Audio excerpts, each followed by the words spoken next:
XM202.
Of the morning, while the city sleeps, an uncommon band of heroes unites to fight the forces of evil.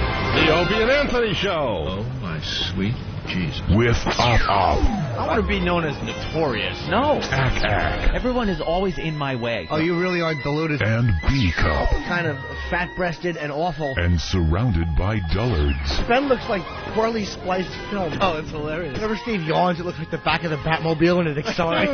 Pocketosis. Eric, you're not going to cry.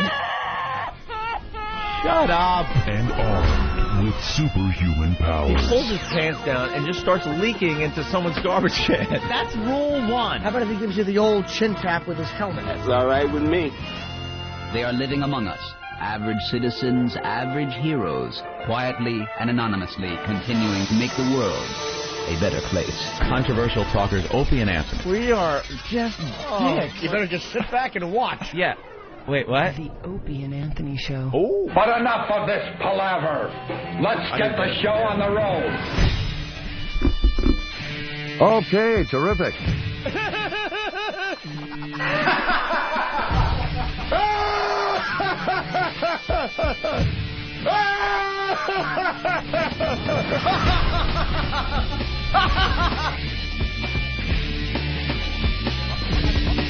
We look like assholes right now, man. Hello, exactly.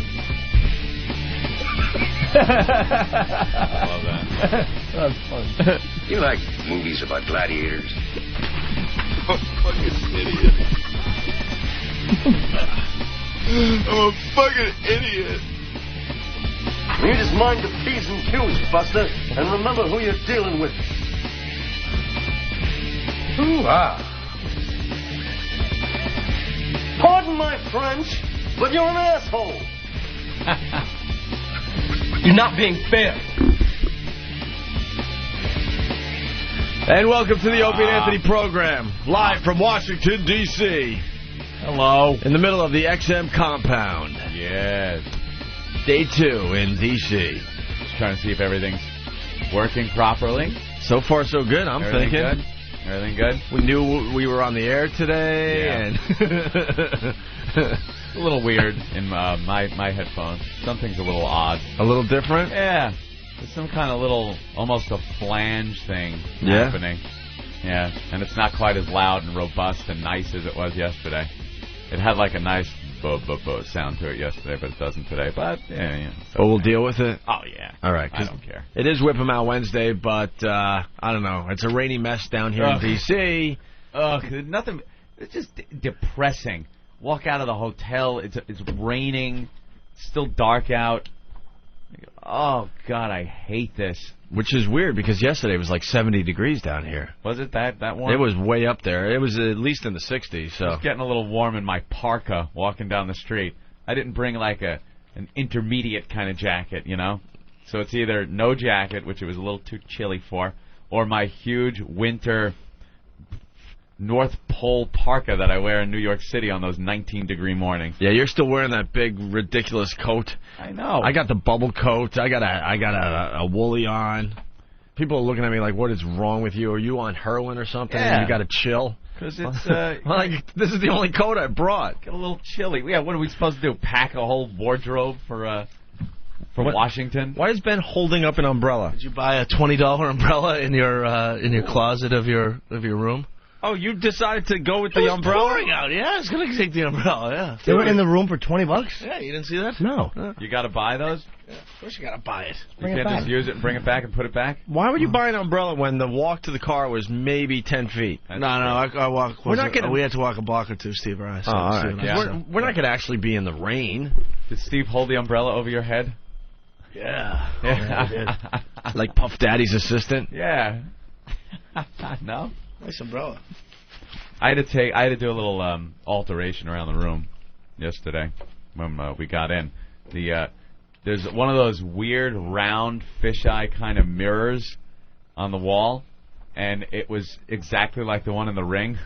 So I had to take it off and put it in the closet. Oh, I that's took hilarious. it off the wall and put it in the closet because there's no way I'm waking up to take a leak at night, and I'm not going to look at that mirror as I walk to the bathroom. And if I see anything, even like a reflection from outside in there that I think is something weird, I'll lose my mind. Yeah. I'll be like freaked out like in the Ring. They'll find me with my face all, like the Ring. Do you have a weird shower in your room? What's weird about yours? My bathroom is completely soaked because they decided to have this cool design where there's no real, how can I explain it? There's no real like lip to catch the water. Really? From going into the rest of the bathroom. Yeah, that's kind of a new thing that hotels do now. What do they just have glass up? No, there's no it's glass. It's just open in the bathroom? It's just a shower curtain. Yeah. With like a good 2 inches that it doesn't cover from the bottom of the shower curtain to the floor. At the handicap You have no tub, right? No tub, but it's a design tub. where it's supposed to keep the water in it anyway. Yeah. But it's just bouncing all over. I mean, my bathroom is a complete swamp. And I tried everything. It's just, I guess it's a flaw in the design or something. It's a hotel. Who cares? Yeah, I don't care. That's what I say. I absolutely don't care. Do you have a seat in the thing? A little seat in the shower? Like a little thing to flip down and sit? I don't have a handicapped room. I think you do. Yeah. I don't have a Sounds like it might handicapped be. room. Sounds like it might be. I know I'm handicapped, but I don't need the handicapped room. Yeah, I don't like getting a handicapped room. You've gotten a handicapped Yeah, room? I've gotten it before. You get that big, wide bathroom door that you can just roll into. The little seat in the shower. Sit down and jack it. Give it the old Pat O'Brien in there. Yeah, we're going to get into Pat O'Brien.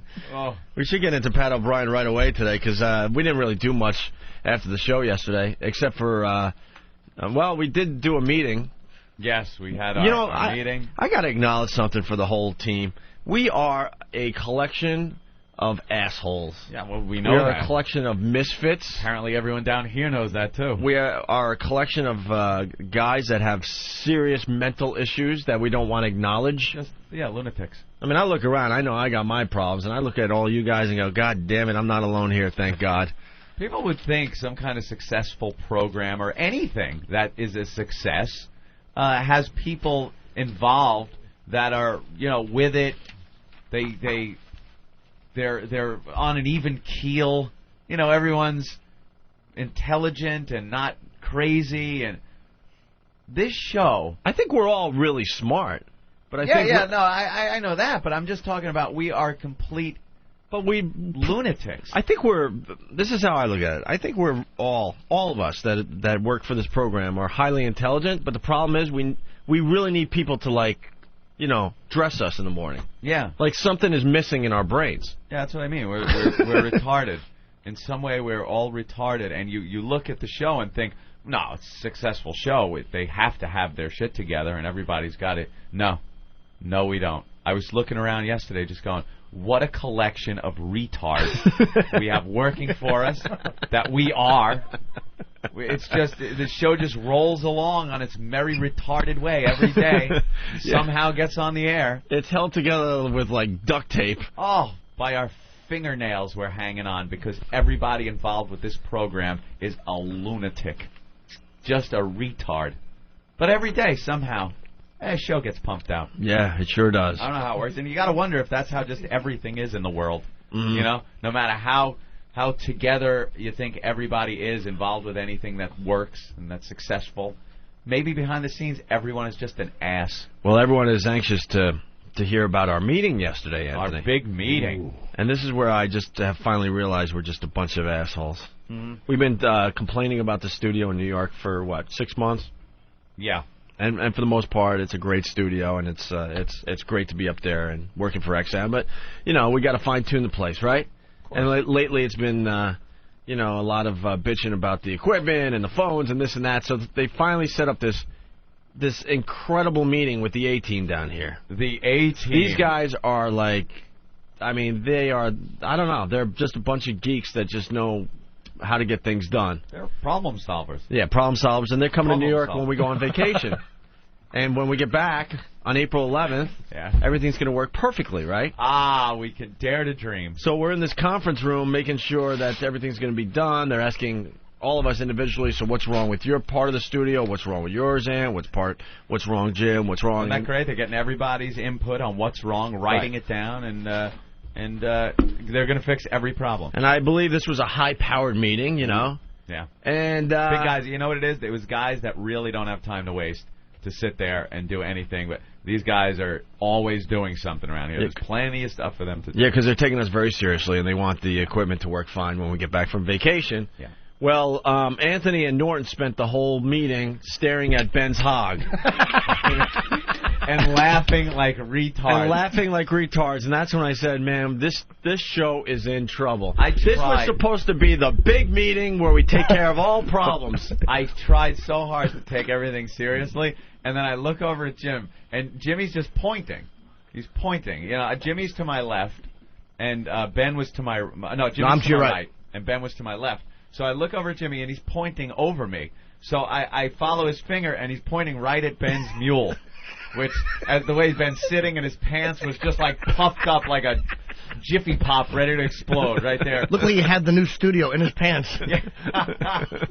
So now I'm staring at it and just laughing hysterical, and we're both staring at it. And Ben realized what we're doing and became so self-conscious for the entire meeting.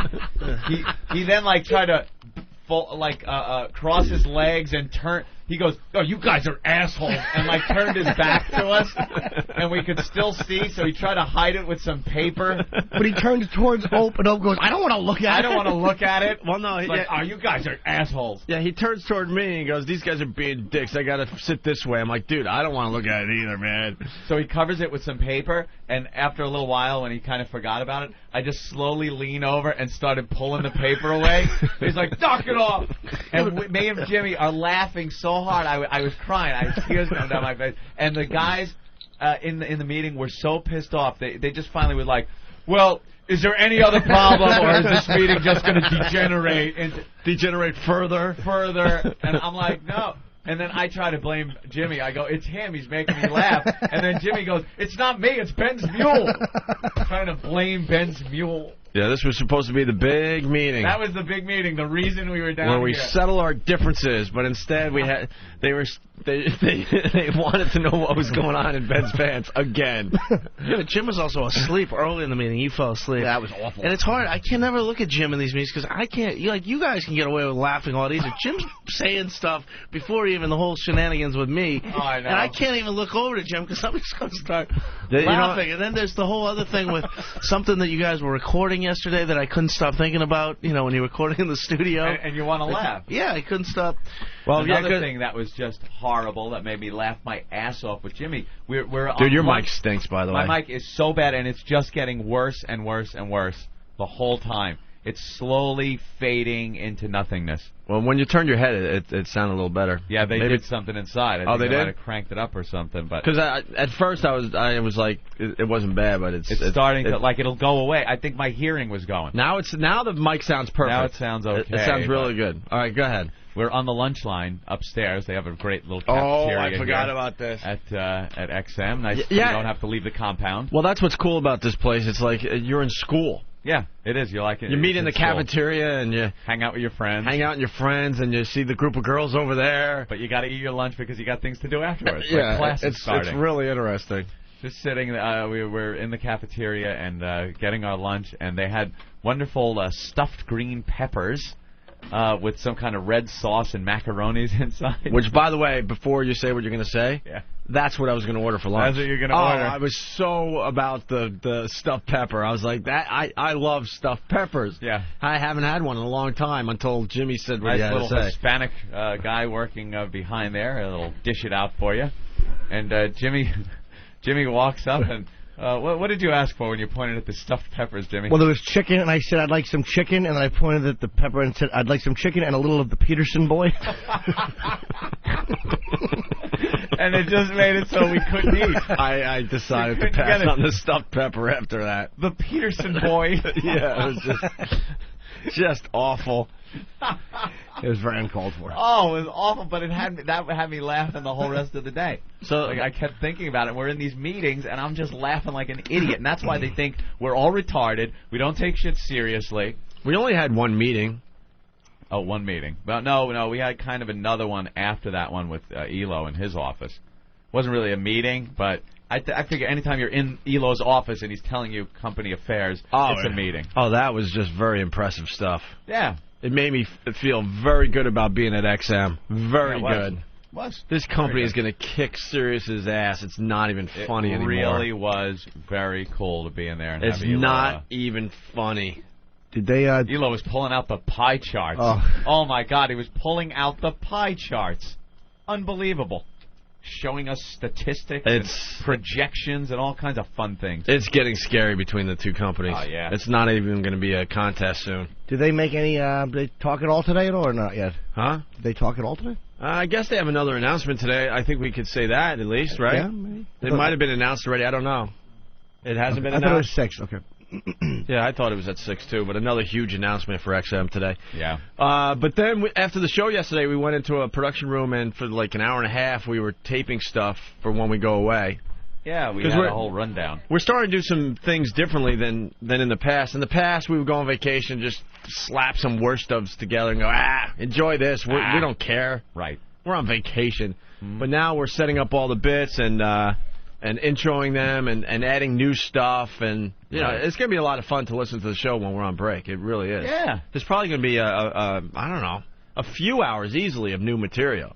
Yeah. And we were very giddy after the show, so... Giddy? Us introing some of these bits, half the time we didn't even intro the bits. What, do you want to play that? Yeah. Steve? Yeah, what's up? Well, stuff we were doing what I'm leading to is, you know, we did this production session and for the worst of bits, and I was thinking maybe we could play one of the bits. Oh, not one of the bits, but one of the setups. Preview of what we're gonna say before the bit plays. Yeah, why not? You got a good one? Fun little setup. That was very fun, actually. Because you're thinking about the bits, you're talking to each other, we're all like laughing and goofing off and being cute. Exactly. Being cute. Yeah. Well, the goal was for us to go in the studio, take it very seriously, and say something like, "Hey, you're listening to Worst of Opie and Anthony. We come back live April 11th when we broadcast live from Boston, which we should give a plug. We'll be at Bill's Bar April 11th, opening day, Sox Yankees, 10 to 2, 10 a.m. to 2 p.m. on the East Coast. That's the show time. We want a lot of people to show up. It's going to be a great, great time. And then the next day, we're going to do another broadcast from Boston. We're going to do our morning show from a bar. Well, yeah, but we're going to do something. We're going to do it all ages that way because you've had so many emails and everything. Yeah. So we'll do it at the Paradise, which is out by BU, but you can be all ages and do breakfast and all that stuff, and we're going to get a band and everything. So that's April. Psycho Jimmy can finally show up. That O&A fan, he's like 17. He's got a complete serial murder in his future. Jimmy from Southie there? Oh, he's a kook. I love him. He's a huge fan. Like hardcore. There's guys like him that are, that aren't 21. Is so. he the one that's going to drive Wheelchair Fred? He probably was the one that I was thinking about. No, that's a different one. There's a lot of younger guys. 17. Hey, people say I sound like I'm talking through a paper towel tube. Yeah, it was a little weird. Like, what happened between yesterday, when the mic was really good and worked perfectly, and today? But now it's... Did anyone touch... No, it's still it's not off as bad in my as head. it just was, though. It's not as loud as you. I feel I'm talking louder now because I'm not hearing it as good. That's better. Oh, Jaime! That's better. Jaime! What happened? Uh-oh. Jaime just said something to Steve. Steve just got yelled out. Steve, what happened?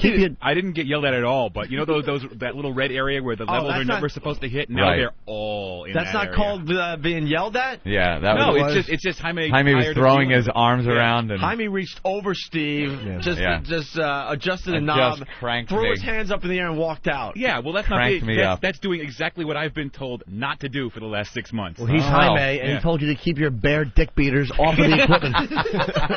Do as Jaime said. All right, so the second day in Boston, April 12th, we're going to have all the info on the website. Yeah, we'll put it all up today. We're going to have promos and stuff, but we're going to do an all-ages show April 12th, the day after our Bill's Bar broadcast, okay? Right. I want to try to keep it simple because it's starting to get a little complicated. But anyway, so that's what we're going to do. Like, hey, listen to the Worst of Opie and Anthony. Remember that time... the girl came in with the lesbian couch. Do you remember? And the poker chips. Remember that time we was here and you were there? Do you remember? And that's all it's supposed to be. And well, in case you missed it, this is how it went down. Huddler. But instead, I think this is how it sounded yesterday when we recorded, right? Why don't we go to that, Steve, if you can?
Hey, guys.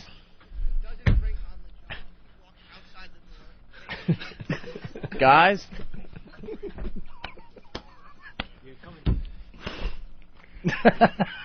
Oh, no. Dead air. What? Can't hear the tape. Silent game. Can't hear a thing. Dead air. No sound. Audio's not working. Are we supposed to hear anything? Are you kidding? Dead air. Silence. There's no sound, guys. I can't hear shit. Dead air. No audio. Got nothing. Dead air. Wait a minute.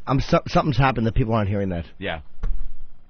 I don't think people were hearing that. Are you kidding me? What happened? It was coming through fine on this end. I don't know what the problem was.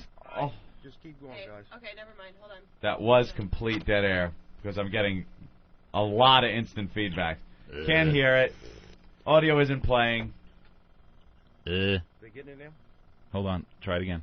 Wow. Hey, Steve, which bit are we introing here? The poker chips and lesbian couch bit. The first appearance of the new lesbian couch, I might add. Yes. Ooh, I was in a bad mood this day, I remember. Yes, you were. Ask him if they hear it now. Nice lady comes in to offer us a lesbian couch, and she brought other gifts. And you were just, you weren't very gracious, Opie. Biggest laugh I've had on the show, hands down, was this. The biggest laugh I've had in studio was this. It's still not working. I just remember, looking around the room, and none of us could talk because we laughed over and over again. I don't know if they edited this down, but the laughs seemed to go on for like 2 or 3 minutes straight. But you got to be honest, Anthony, those gifts were awful. Now that we look back. It's the thought that counts. She went to some kind of garage sale. It was the crap that you would get in a garage sale. Absolutely. Brought it all the way to New York to get a little attention, and oh, did she get some attention. Her gift sucked dicks, and boy, was she made aware of it. Ugh. Cringe radio. Left in tears. Master Poe tried to calm her down, then give her a karate lesson and rape her.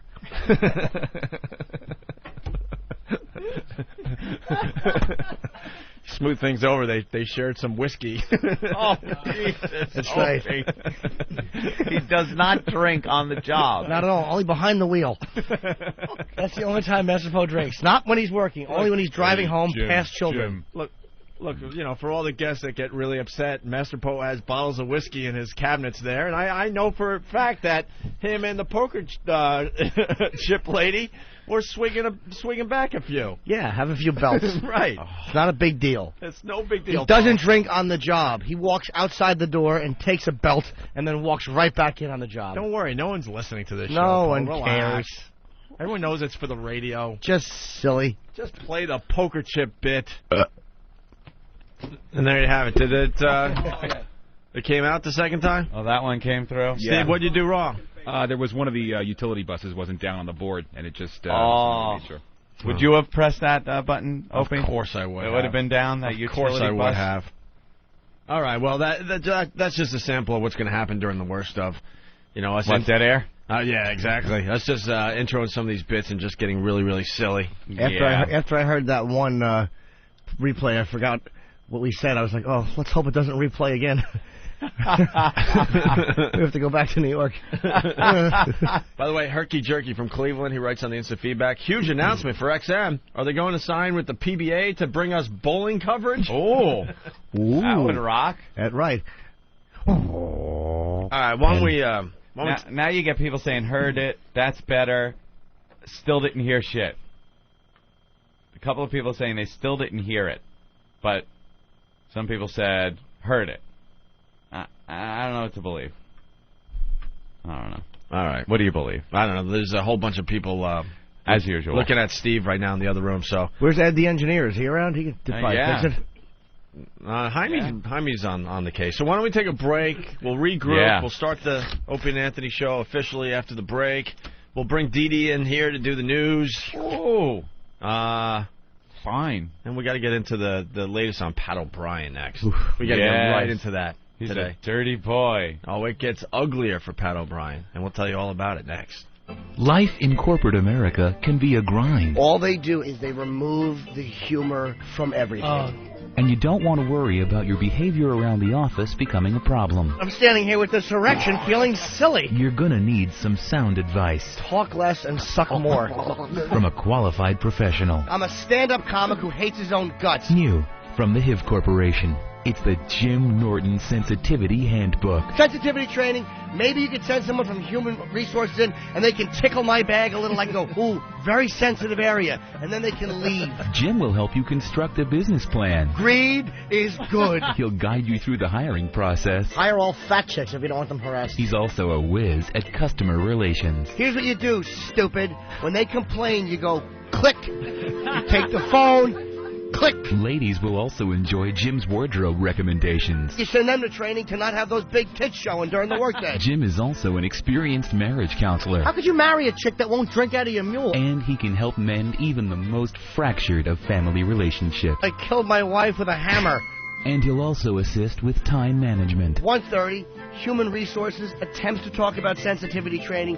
1:35, they are wiping saliva that Jim Norton has spit on them off of themselves as he walks outdoor.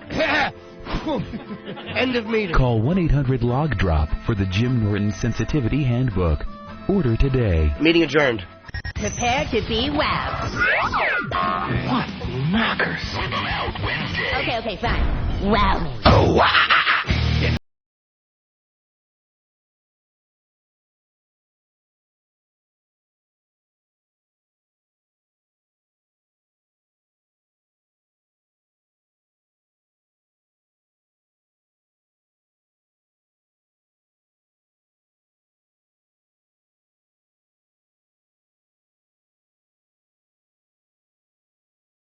America, second day in Washington, D.C.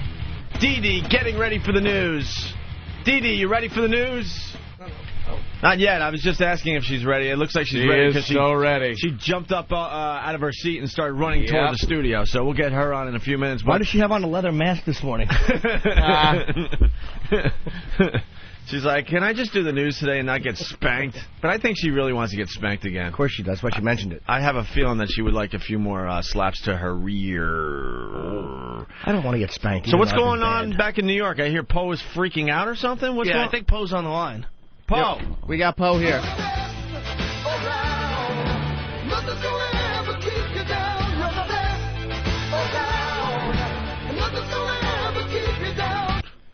Where is he? Poe's right here. I'm right here, guys. What's going on, Poe? Hi, Master Poe. I'm getting reports down here in D.C. that you're freaking out and just losing your mind. Yeah, Jimmy, what are you saying? You're telling everyone that I drink while I drive. That's not right. You're messing with my. I know. I did not. I said you.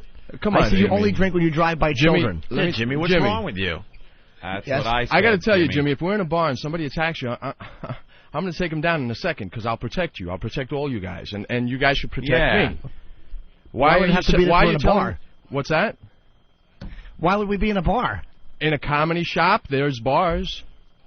Yeah, I know. Okay, well, if you go to a comedy shop, if you're going to a show, they do serve liquor. So what again, Poe was trying to say, Jimmy, is he would put down his pint and he would save you if someone was trying to attack you. I have no doubt about the abilities of Master Poe. I've never doubted the loyalty or ability of Master Poe. Right. Never doubted that ability to protect us. That's right. Or to serve the show very well. I've never doubted that ability. That's right. Well, you do say that he drives drunk and. No, I did not say that. I didn't say that he. I said only been going by children. There's a big difference. I said he doesn't. He just gets behind the wheel and drives by children, and I respect that. I don't think I've ever seen Poe take a drink. No. Poe? Yes. When we were in New Orleans, what did I drink? Coffee, iced tea. Probably soda and coffee. Yeah. So why are you freaking out, Paul? Well, because I have a reputation. My reputation is extremely important to me. I have students in New Jersey, and parents and students listen to the show. They don't see me that way. They don't see me as a drunkard. They see me as Master Poe, as their instructor, and they look up to me. I don't need that. They see you as Master Poe, a guy with no sense of humor, obviously. Yeah. No, you understand we're fucking with you, dude? I know you We're just joking. I know, and it's funny. We've been joking about you being a drunkard off and on for a while, but it's so obvious a joke, and you're freaking out, losing your mind back in New York. You're leaving messages for Ben on his voicemail. It's a joke. If you're going to be part of this program, you got to be able to take it a little bit. I am taking not it. Freak out every time someone says something that you don't agree with. It's so over the top. We did that yesterday We did that yesterday just as a goof, and we were laughing because it's so over the top and ridiculous. I wasn't laughing, by the way. No, I was scared for those kids, but... But it was just, it's so, and like when you wanted to come in the other day and say, look, I'm not drinking, no one said, no, you can't come in studio, people have to, you came right in and said, look, I wasn't drunk, and we're like, yeah, I know. I understand it's no one joke. thinks it's real. No one thinks it's real. I know. You don't think it's real, and that's fine, but there are people out there that will think it's real. And, you know, I understand maybe that poor little worm at the bottom of the bottle, but... You know, I understand it's a joke, guys, and I appreciate it. You know, you're very funny, and I enjoy the show. But certain people will listen. But you can't decide. You know. No, I'm not going to. I'm not going to. Listen, this is your last time on the show with us. Okay, you do your job, and that's fine. But we can't go through this. If you don't have a sense of humor, you don't have a sense of humor. Simple as that. I do have a sense of humor. Because this isn't the first time where you had a problem with something we did on the air. So let's just settle it right now. You do your job. We don't even acknowledge you exist, and that's it as far as the radio program goes, because you can't take it. You don't have a sense of humor. I do have a sense of humor. No one is saying that it's real. No, you don't. You're losing your mind over an obvious joke. Yeah, like you're barreling down, you know, driving and drinking. No one thinks you're a drunk. You got silly at New Orleans and did something. We make a joke out of it and said that you were drunk, and you came in and said, I wasn't drunk. It's like, yeah, we know that. That was the goof. No, and Ben, you know what? I got to confess, too. I really don't have AIDS, ladies and gentlemen. And Ben really doesn't have... Well, Ben does have a huge cock. That part's true. No, herky jerky. You know what? We're not sure about that. What? It might be just one big ball. Yeah, he might have elephantitis. There's something wrong with Ben. He probably has some There's something going on. There's something going on in the front of his pants, but we're not sure if it's his actual shaft. We think it might be just one big, like, bowling ball type thing. Jimmy does have AIDS. No, I know I do, but I got a date tonight, so let her find out the hard way. Paul, I think it's obvious that, you know, you do your job, and you just don't exist as far as the radio show goes on air, because you can't take it. We're getting reports you're losing your mind, and it's such an obvious joke. I enjoy the show. I enjoy the joke. It's funny, but there are people. Well, that's great, but you can't be a part of it because we can't go through this. You know, if people are going to think that you're really drinking and driving and barreling down school children, then you know what? Especially when it's presented in such an obvious light like that. Like that, I said you weren't drinking on the job, that you would run out and drink and then come back on the job. And Ope said, I know he has bottles of whiskey. It was so over the top and silly. It's like, you have to know that's a joke. I mean, it's not like ruining your reputation to someone says, look, man, all kidding aside, Master Poet. That's like where you could come in and go, come on, guys. But no one thinks that. No one here at XM thinks that. Guys, I understand. For 3 years, I had my reputation thrown straight down to the ground, and now this is where my reputation is getting, it's coming up. I mean, people are finding out that I'm teaching. Dude, you either got to lighten Jersey. up. Look, you either got to lighten up or we just don't talk about you ever again on the air. I don't need to talk about you to do a good radio show if you're going to freak out. Of course not. I understand that. But we made you a part of the show because you're a character with us. You're a guy with us. And all we do is talk about your ability to protect us and all that stuff. I could see if we said, look, 5 guys ran in and Poe was drinking coffee and wouldn't get up because his break was over. That would ruin your reputation. But no one said anything like that. Well, it's just silly shit. I appreciate your humor. I appreciate the comedy that you are. I mean, you make me laugh. And as far as what happened, I appreciate you guys for being very funny and the comedy you do. And sometimes when I loosen up, it makes me laugh at times. I try to loosen up as much as I can, guys. But I'm here again. I'm here to do my job. But if I went... Dude, the listeners are emailing like crazy. They're all saying, I swear to God, well over 90% are like, oh my God, Poe needs to lighten up. It was so obviously a joke. Okay. In between the ones that say, notice how brave Opie is hundreds of miles away from Poe. Yeah, and I'm one of those people. I've seen like 10 of those so far. But no one is shitting on Poe. I know No. it's a joke, guys. I know it's a joke, but again, I'm just... Dude, we'll just leave you off. We'll just leave you off the show because it's not worth it to wonder what's going to piss you off next. It's just not worth it. Well, so you do your job, which you do very well, obviously, and then that's it. You won't be a part of the radio show. It's fine. Well, if you decide that, then you know. Well, I enjoy the show. There's that music. Which Anthony played, by the way. I did not. I enjoyed that. You song. have an instant replay, too. Well, everyone knows I don't have the Hulk music on my machine. I've never played it. Go listen back to the tapes. All right. And you could play whatever you want, Opie. Stop whining. Oh, Jesus.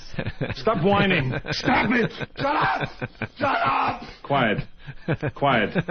Stop whining. Stop whining. Wow. Jeez, Opie. Yeah, okay. As I look for security cameras in here, that will prove that I didn't push those buttons. You lack discipline. Well, everyone knows it ain't me because I don't have buttons. That's right. I don't know, Poe. I don't know what to tell you. I know you do your job well, but I don't know. As far as the radio show goes, we can't go down this road every time we do something that you don't approve of. We all look like asses on a daily basis on this show. I'm getting used to that. People think I freaking cuddle on couches with guys as Java logs are burning. Yeah, I mean, if you didn't tell that true story, no one would think that. Homo. Should I spend the next hour proving I'm not a homo? I don't care. I just throw it out there. It's a fucking radio show. Relax. How do you think Ben feels when the guys at XM were giving him a hard time and all we're doing is going on the air saying he's doing dope all day and snorting coke off the back office computers? You think he wanted those facts revealed? Yeah, and that's where I have the problem, because it's not like we're singling out Poe and making fun of him. Yeah. You've actually caught it less than any of us. Yeah, we figured you're part of the group, so we'll go down that road like we do with everybody else, but you can't handle it. It's just something to get used to, that's all. Poe's a guy who's not... This is the thing with Poe. He's not used to getting teased, because he's a guy that if you tease him, he probably at one point got teased and put his fist into somebody's face, and then the rest of the people said, don't tease this guy. So it's like, you know what I mean? He's a guy that's not used to it. People don't tease a guy who can just rip their heads off. True. So we're busting balls, but, he takes it literally. No, I don't... He knows we don't mean it. I would never do that. I wouldn't smash... No, I know that, but I'm saying that's why you... No, I'm not saying you would. What I'm saying is that's why you're not used to getting teased, though, because people were always afraid of that, so nobody would tease you. And it's like, you know what I mean? It's like all we do is tease each other and shit on each other. It's all, even when we're out eating, we just fucking rip each other. That's what we do. I know. Let's go to the phones and say hi to Big Papa. Big Papa, what's up? Hey, guys. Big Papa. Hey, man. Oh, that was his phone. That's it. Yeah, Big Papa's phone. Stupid phone. All right, how about Kevin in Chicago? Kevin, what's up? Hey, what's going on, fellas? Oh, you got to turn your radio down. Come on. Turn your radio down, mister. Why would you listen to the radio and... whatever. No, people don't Yeah, listen. well, I'm Dummies. sorry. I'm sorry. But That's anyway, right. this is Kevin from Chicago. Can you hear me now? Yes, sweetie. Okay, that's Now good. that we wasted 30 seconds, go, Kevin. This was supposed to be a 10-second call. Okay, anyway, I just wanted to say the average listeners, that listen to you guys, everyone should know that Master Poe is a very disciplined type of guy and that he doesn't drink or do any type of drugs or anything.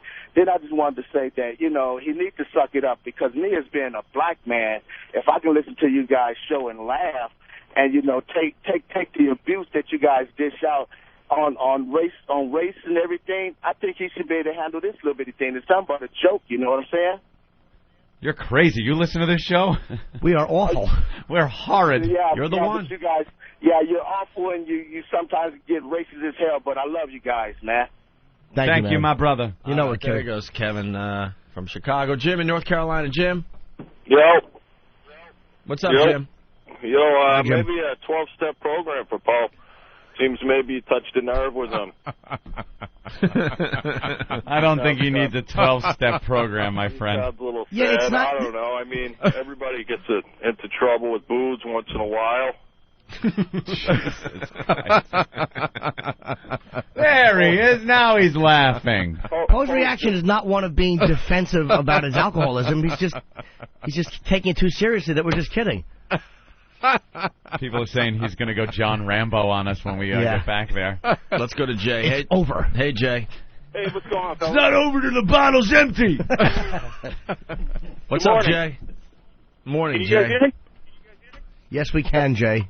So listen, first of all, I want to say I respect Opie very much for taking this to the table. I've noticed this Poe's lack of discipline and self-respect. Each time he has an incident, he goes off the handle. Exactly which martial arts did he train in, and where did he learn his discipline? I find it deplorable that this guy cannot control himself.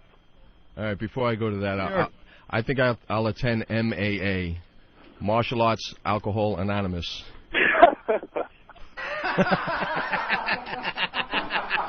That's terrific. That's terrific. In any case, Paul, you need to go back to school. I think you need to learn how to control yourself. Is that audio of Master Poe driving home? Oh, yeah.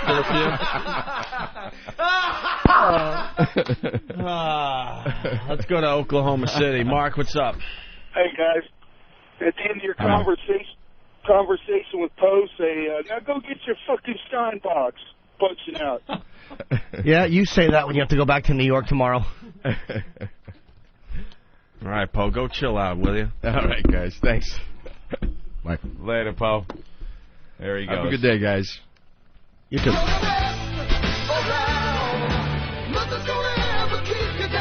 There he goes. That's been an ongoing soap opera for the last few days because we've been making these drinking jokes about Master Poe.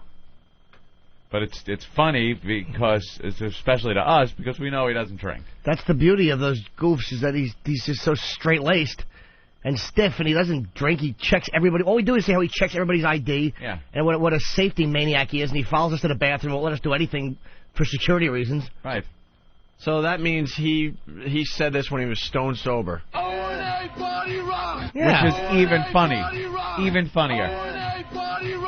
See, if that was me, I would go, hey, I was drunk. I was fucked up on hurricanes when I was at Mardi Gras. I would come up with an excuse. I wouldn't say, no, I was stone sober when I went out on the street and said this. That's where I love the O&A Party Rock. That's where it stemmed from. I mean, how could you not have fun with that clip and think the guy that did it was completely hammered at Mardi Gras? All right, let's get Dee Dee in here to do the news. We're going to actually do real radio today. Someone said that Poe laughing, it's the kind of laugh someone gives right before they crack your windpipe with a knife edge of his hand. That's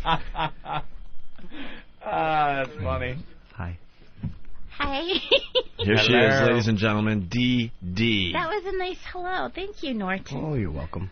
Dee Dee brought in all sorts of stuff for us today. Little goodies and tidbits that delve into her personality a little more. Yeah. Kind of well, cool. you tell me to bring something, so I brought some stuff. Yeah, well, she used to do her own radio show as Lisa Simpson. On Hot 99.5 in D.C. In D.C. Do we have a clip of Dee Dee, a.k.a. Lisa Simpson, doing her radio show? Hurry up and play it before we get a cease and desist. Yeah, she talks about, Shepard Smith? Yes. Oh. She has a thing for Shepard Smith, Anthony, during this break. Steve, if we could go to that tape. A gun.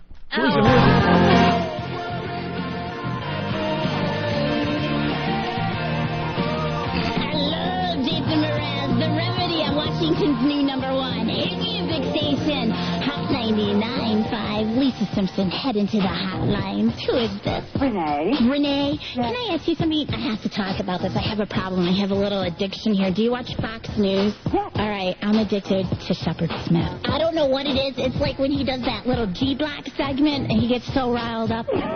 Hey, you know what? Whatever it takes to get me to watch the news. Hey, how about that? Go Shepard Smith. G-Block. That G. Letter G. I wasn't even going there with that. How did you either? Oh, God. You're bad. I'm going to be getting bad in this long hot streak next Lil Jon, Kelly Clarkson, Justin Timberlake, whatever you want right now. 1-877-99-5. Hot one. Hot streak being brought to you by AutoZone. And there she goes, Lisa Simpson, a.k.a. Dee Dee or whatever. Your delivery, they're going to get hot with the name, with that voice and the name Lisa Simpson. Right. Kind of hard to get hot. Hey, you know?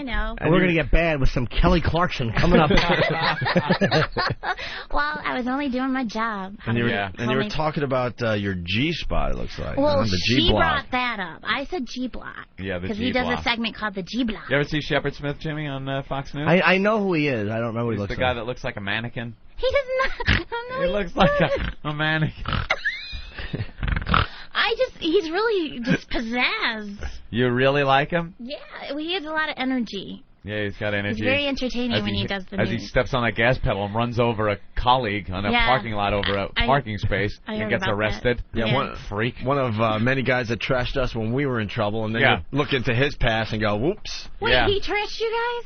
Oh, my God. Completely. Who didn't? Completely trashed us as, like, dirt bags because of the St. Pat's thing. But I must say, I've yet to have a mugshot taken there, Shep. I've seen yours for trying to run a woman over for a parking spot. What a douchebag he is. I don't know whether to hate him or really respect him for that. Guy's just a dick. Got my spot broad. Broad. Hey, we got to back up just slightly because Stalker Patty wants on the program to tell everyone she has a sense of humor.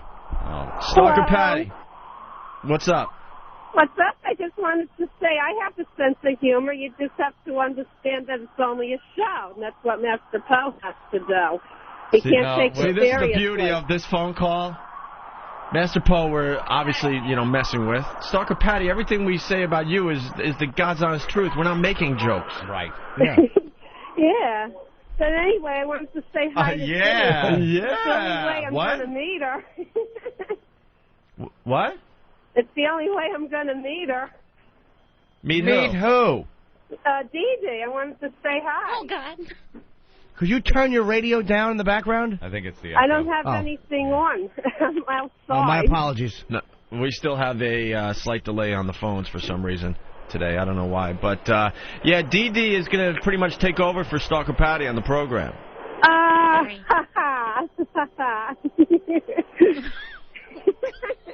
You're real funny. I found all my childhood pictures, by the way. I had to look for them, but I got them. Oh, you did? You got to come up when we're back in New York and drop them off. Pictures of Patty from when she was living in the foster homes and the going to the fellowship. Cute as a little Hey, kid. Patty. It was adorable. Patty, where'd you find the pictures? Were they on unwantedburden.com? No. The Foundling Some of them Center. are pretty We old. hang out with a collection of misfits. Yep. Yeah. I can't wait to see her little pictures of the little orphan. You can bring those by tomorrow, I guess, Stalker Patty. Still has the same Sure. feet she did back I then. emailed Ben to tell him I was coming, chicklets. so I didn't hear back, but it takes a couple days for that anyway. So I'll see you all tomorrow then, okay? And I'll bring some All you asses need to be on guard because we found Dee Dee. We're finding all new people to replace all the old hacks from this radio program. Old leeches. So if you guys want to continue being a part of this program, you're going to have to try even harder. Good point, Ope. Including you, Stalker Patty. Most of our misfits have been just calling it in for years, Anthony. That's it. They just sit there and take in all the glory and the fame. Riding on past glory. Right. They don't try as hard anymore. And now we got this go-getter in studio, Dee Dee. Yeah. That's going to make everyone look silly. That's right. Bye, Patty. All right. Well, it's nice meeting you, Dee Dee. Dee Dee, do you like Patty? Wait, do you like Stalker Patty? I just said bye. I was being nice. Nah, that was a little more than nice. No, there was something going on in that voice. That was a sorry scumbag type of bye, Patty. Stalker Patty, Stalker Patty, what do you want to say to Dee Dee? Hi. What a pleasure to meet you. Hello. Pleasure to meet you, too. Not really, though, right? No. Look, if she's out of the picture, you get a lot more airtime. Okay. I just want to let you know that right now. See, I know how this game works. Pit them against each other. You hear that? They're funny, aren't they? Yeah. You ever call? Patty, you should listen to the great, show a Dee Dee. little I closer enjoy because we're starting to obsess over Dee Dee here. We think she could bring us some great radio in the future. I listen to all the replays because I got to work during the show, during the weeks, and I've been enjoying it. I love it when you go to Washington. All right, thank you. Okay. We got this bit we want you to do. We want you to read out of a porn magazine. Okay. Also, Anthony. You know what? I got whipped. I might as well do that. Really? Sure. Wait, I think I got I'm a team player. I think I got a hustler in my bag. Oh, what a lucky coincidence, Ope. Oh, my God, Jay! Swank in the control room. Hustler and Swank. Patty's laugh is only slightly less believable than Poe's. And Poe needs. we ought to put... Poe needs a spanking from Dee Dee. Someone suggesting I'll come to New York and spank him. Sure, I'll bring my whip. Someone's suggesting we put a hiccup at the end of O&A Party Rock. a drunken hiccup. That would be funny. That would be great. No, Steve on that. All right, Ben's going to find some stuff that he can read out of Swank and Hustler, okay? Swank. Also, don't tell my mom about that. Oh, we're calling your mom about something else today. Yeah. Remember we were talking about Jim Norton and his problems with prostitutes? Great, well, Jim Norton's mom listens to the program, and Jim Norton's mom left a message on his voicemail. Oh. And it's a great, great voicemail. We've played it a million times, and we're going to play it for your mom today. I'm sure she'll look forward to that. You know, one mother maybe giving, Jim advice. My mom's good with that. All right. See, and that also, would be good. Also, really fast, you brought in some newspaper clippings. We got to get this on the website as well. Way back in the day, you won like a Amy Carter lookalike contest or something. Yeah. Amy Carter lookalike. Have you seen this? No. It was in the newspaper. Yeah. What paper is that? It was an AP photo, so it went out all over. Oh, wow. That one's the Detroit one that he has in his hand. That was probably Sun-Times or something in Chicago. Wow. Yeah, I got to work with Barbara Eden at the Chicago Auto Show, waving to people in a miniature Dodge. You were in a little car, and you looked like Amy Carter. Yeah. And you would wave to me. Hi. She looks exactly like Amy Carter You in this hear photo. A weird coincidence? Around the same year, Ben's liver won a Billy Carter's liver lookalike contest. Look at Ben. Ben shakes his head, doesn't even look at Jimmy, and just makes this disgusted face. The alcohol is just seeping through his hair right now as we speak. Billy Carter just called and said, I'm ruining his reputation. Ben's the only one that sweats alcohol that I know. Anyway, there's a picture that says, this Amy doesn't need the Secret Service. What's the next best thing to being someone famous? Why? Looking like someone famous. That's how Deanna of Joliet feels anyway. Deanna is a dead ringer for Amy Carter, the president's daughter, and that's why she had photographers flocking around her at the opening of... Photographers flocking around her at the opening of the Chicago Automobile Show this past weekend. So that's your claim to fame when you were younger. You look just like Amy Carter. Yeah. Wow, man. And I hear tell that you actually had a correspondence with Amy Carter? Yes, we used to correspond. We used to get postcards from her. I'll Really? bring some of those in next That's cool. time you guys are here. What did they say? Like, Just, hi, I'm glad you're my friend. It's fun living in the White House, stuff like that. fun living in the Wow, White that's House. cool. Yeah. I'm sure that you think, were they handwritten? Mm-hmm. Okay, cool. Oh, look at that. Very nice. Take good care of those things? Yeah, it would be cool to see what she looks like now, but... Yeah. How old is she? How old is Amy Carter? Well, she's a year older than me. Oh, okay. Well, how old are you? Upper 30s, I 36, think, right? 37. Yeah. I'm 36. Young upper 30s. I guarantee you're hotter than the present-day Amy Carter, Dee Dee. Okay, thank you. Let's say hi to Mike as we get to know Dee Dee a little more, because she's Mike. going to be taking Oh, the place of Dee someone Dee, on this sweet. program. Dee Dee, sweetheart, you have got the most ultimate voice. I got my MiFi, and I had you last night listening to you. I'm Oh, my God, you're incredible. You guys got to put her on all the time. If you're really going to get a newscaster, she's got to be your newscaster. Well, I think she's going to be a part of the program. She really impressed us yesterday. Oh, you guys, I'm telling you, that was one of the best bits I heard yesterday. Oh, God, I can't even tell you how Look good at that this was. guy. It's like Pat O'Brien. He's in a frenzy. Yeah, Rich in Connecticut. What's up, Rich? Hey, how you doing? Hi, Good. Steve. We're hanging with Dee Dee again today. Hi, Rich. Hi. We were just wondering, because the entire crew is obsessed with Dee Dee now, if she ever experimented with women in college or on the side, seeing how she's a little bit freaky. No women. I No never women. say never, right?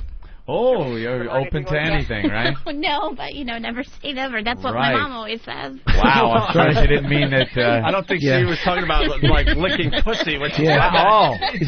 All right. Like Opie. Dee Dee's mom said, I'm all about the cock. Oh, my God. Jesus. No women. You're confusing your mom's advice for some naughty things. No women. All right, well, Dee Dee's in studio again today, Anthony. Yes. And she's going to do the news for us. Do we have the teletype, or are we just going to go to the news with Dee Dee? And those guys are working hard. They're looking through the pornos to get some really, really saucy stuff for you to read. See with this saucy. muffle shirt. Oh, is that turning you on a bit? Well, the tattoos he wants everybody to see, obviously. Very cozy. Well, Steve, get in here. Oh, God. Dee Dee is like getting all turned on by Martini Steve's I like tattoos. Tattoos are cool. Yeah. What do you think, Dee Dee? They're interesting.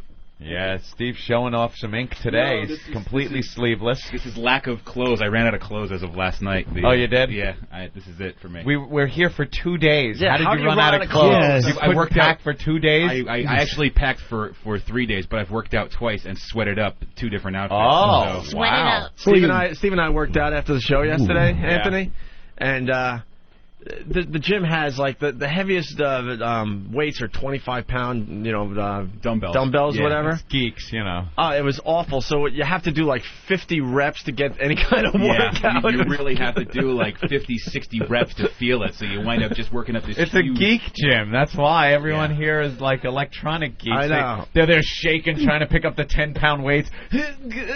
Look, obviously I'm no muscle man, but I like to, try to, stay in shape on the road. And I'm looking at this like, how are we ever going to get a workout? And Steve's like, well, we'll just do 50 or 60 reps of each exercise. Well, yeah, but we did. But then the push-ups afterwards. Yeah, that was killer. That was killer. So anyway, Dee Did you both do push-ups at the same time? Yeah. Cool. Why? Men. Yeah, just making sure that one wasn't lying on his stomach while the other one was over him doing push-ups.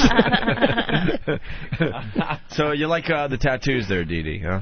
Sure, they're creative. Yeah. Well, thank you. All right. Are we ready for the news? Nice colors. Are we? Yeah, why don't we hit the news bed? And now with the news, it's Dee Dee live from Washington, D.C. Okay, this is bigger than the Shivo case. American Idol.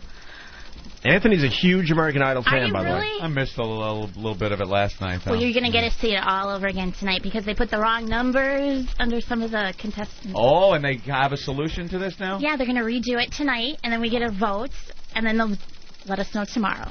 Oh, look at that. They're stringing us along an extra day Yeah. for this week, those Who do you bastards. like? I don't really care. I like the blonde bimbo from the middle of nowhere, the farmer's daughter. The country girl kind of like? Yeah, I like her, too. Yeah. I like Bo. Bo's awesome.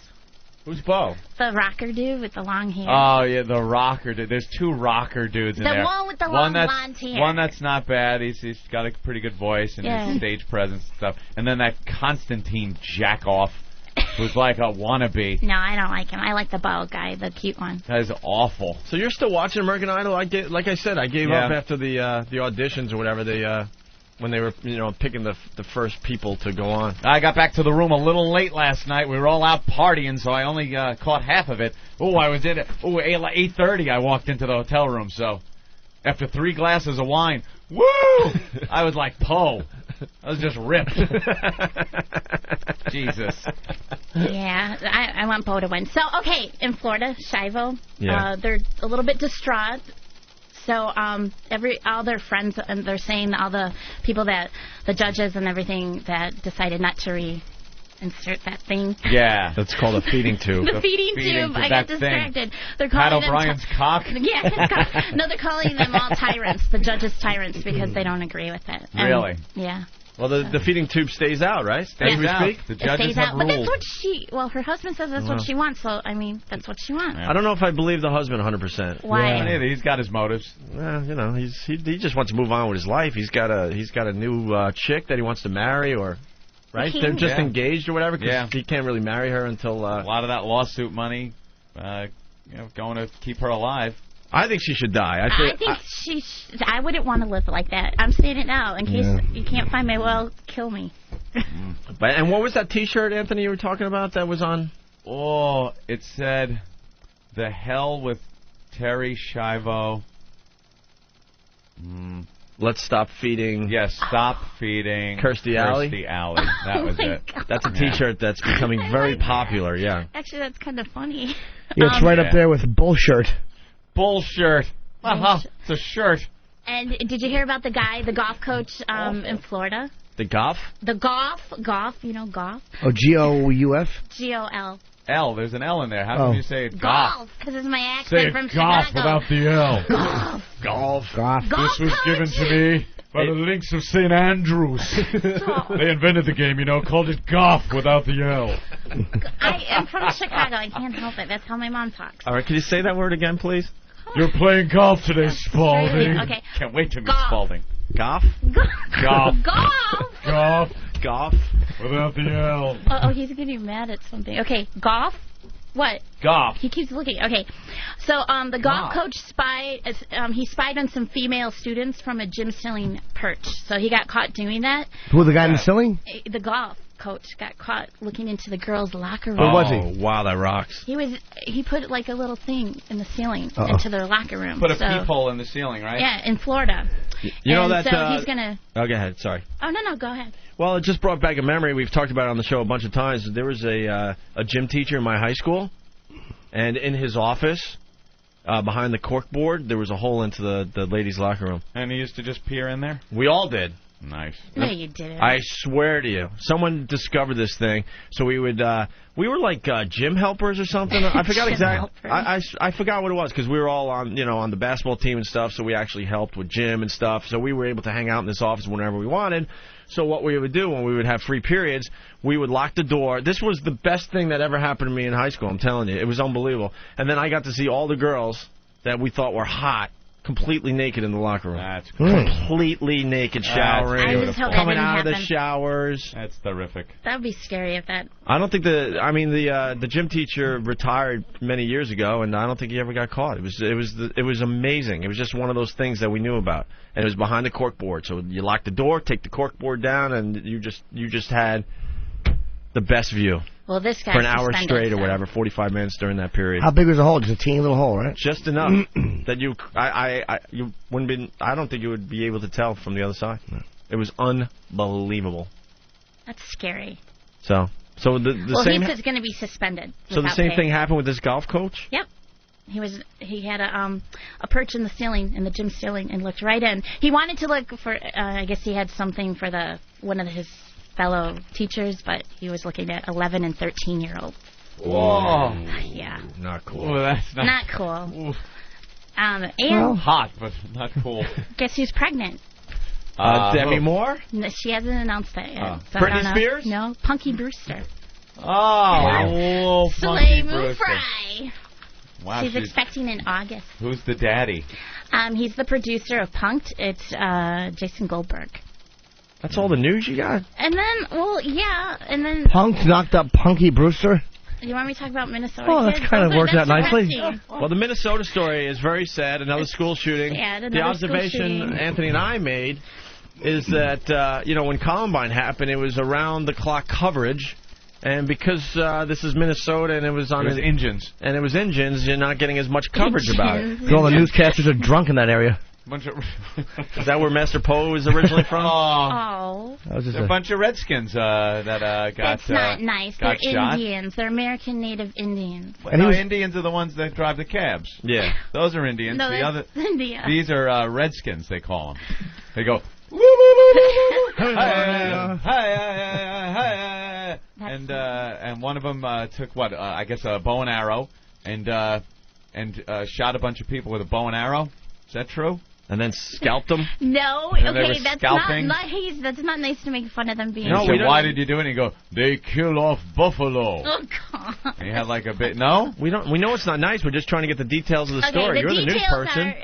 We're just the goofy guys that are trying to get the facts. Didn't he shoot people because his father had been seen crying on the road looking at garbage? No, they're investigating that right now. They're investigating, and they said they're puzzled over why the 16-year-old boy killed all them. They don't know. How old was he? Puzzled. He's 16. 16? Yeah, that's sad. Troubled. Yeah, and you know what? I know he was teased. I do know that. So there you go. Don't tease.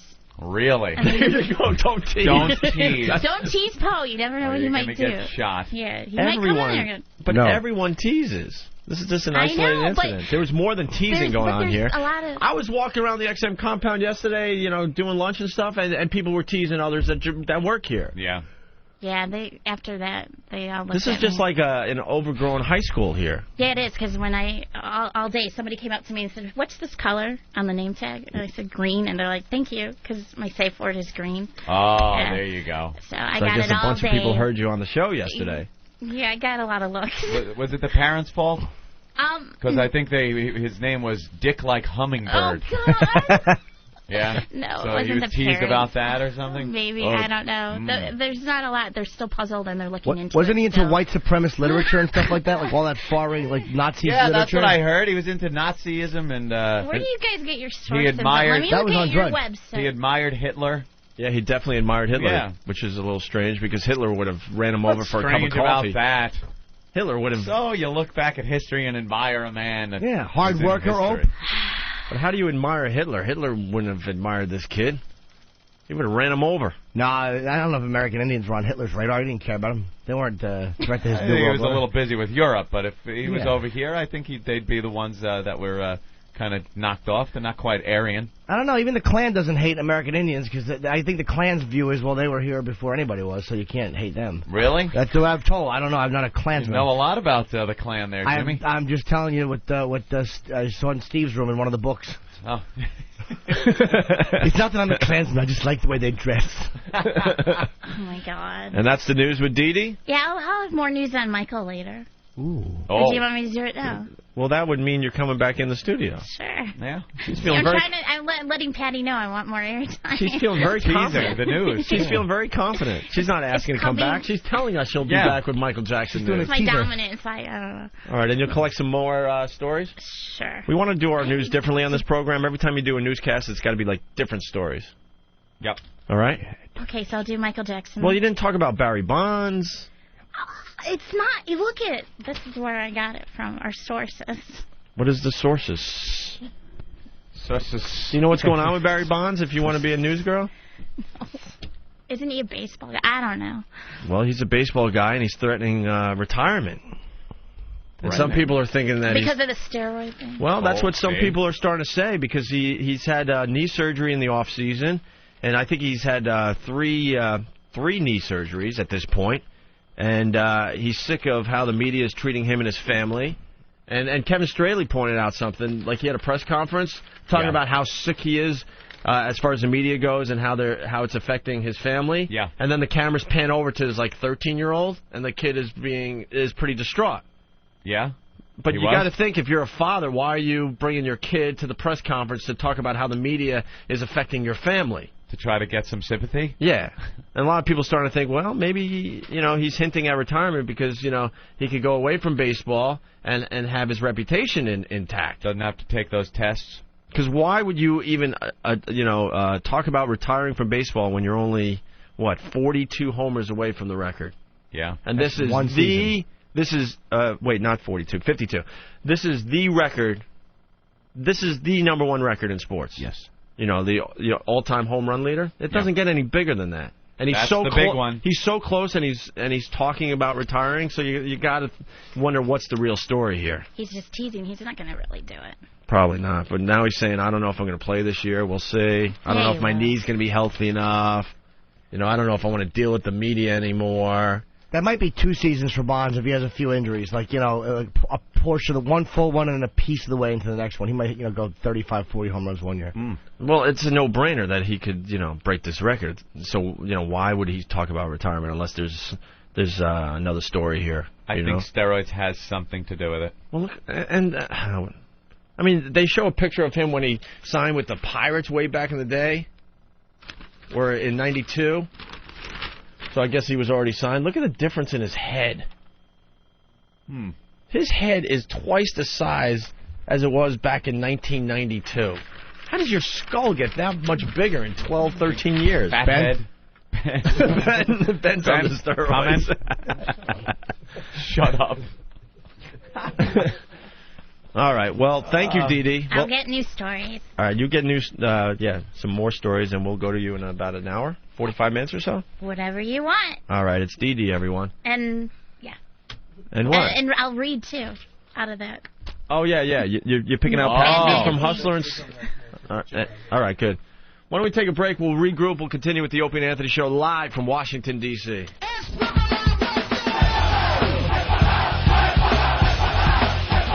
Wednesday.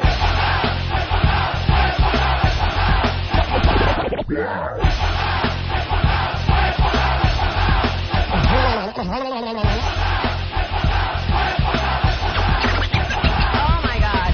B-double-O-B. Boom. There's a lovely young lady showing her breasts. Food. Food. Get naked. Chuck 'em. Girls all over the country flashing their lovely boobs. Guess how many boob nights are there? Can? I don't have those. You are spectacular.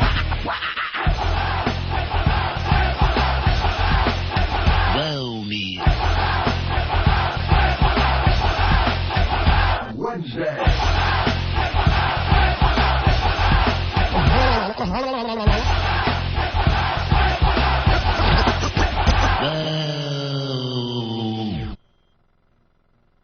What makes bad kids bad? What makes them do the things they do? Here it comes. Live. Wow. That's right. From Cracktown, USA. It's a joke. Deep in the heart of Washington, D.C. It's the Opie and Anthony Show. Quote, drive safely. Unquote. Isn't that lovely? Let's make a party out of it. Opie and Anthony Show.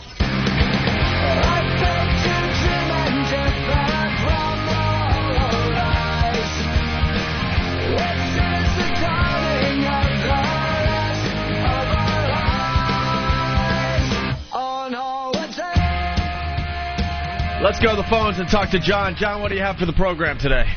Morning, you stud. You too, sugar tit. Hey, very, hello. Hello. Go ahead, John. Yeah. John, go ahead. Fun. He's sitting at the house going to whine and trying to figure out he's going to get the rest of these home runs and worried about if they're going to catch him on steroids again. Well, that's what I'm starting to think. I mean, there seems to be something going on there that he's threatening retirement, only 52 homers away from the record. Yeah, he wouldn't do that unless he had a reason. And you're saying that he can't beat the record without the steroids, huh? Oh, hell no. Why would a man that's supposed to be able to do all this stuff come up with excuses that, oh, my knee and my family? Could you see him come back and then all of a sudden he sucks? He can't hit near as many home runs. People will be saying, wow, well, that goes to show you. You can blame it on the knee injury, though. He had knee surgery. You could say, look, I just didn't come back from this surgery. Yeah. Well, sure. Yeah. Right. We do have audio clips of Barry Bonds that we forgot to go to. We got to thank ESPN for helping us out today. Here's Barry Bonds talking about the controversy, the latest controversy with him. I don't have anything. I don't mean anything. I just tired, guys. I'm really tired. You wanted me to jump off the bridge. I finally have jumped. You wanted to bring me down. You finally have brought me and my family down. You've finally done it. That's such bullshit. Brought him down? What?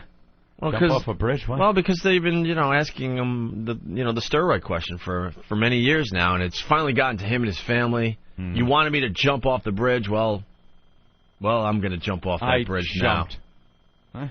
Like his life is so tough. More clips? Let's go to another one from ESPN. Right now, I'm just going to try to rehab myself back to hopefully next season, hopefully middle of the season. I don't know.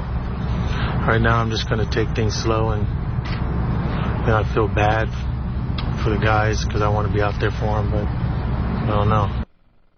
I don't know. See, he's hinting at retirement. Yep. He's hinting.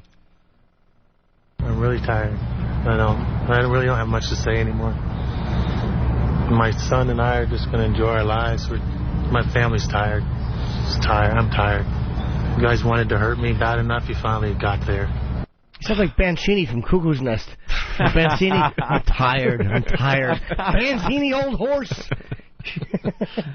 Tired. They finally got to him. It's part of the. I don't know. It's part of your job. The media's going to attack you. They've never liked him, by the way. The sports writers are a bunch of fucking babies.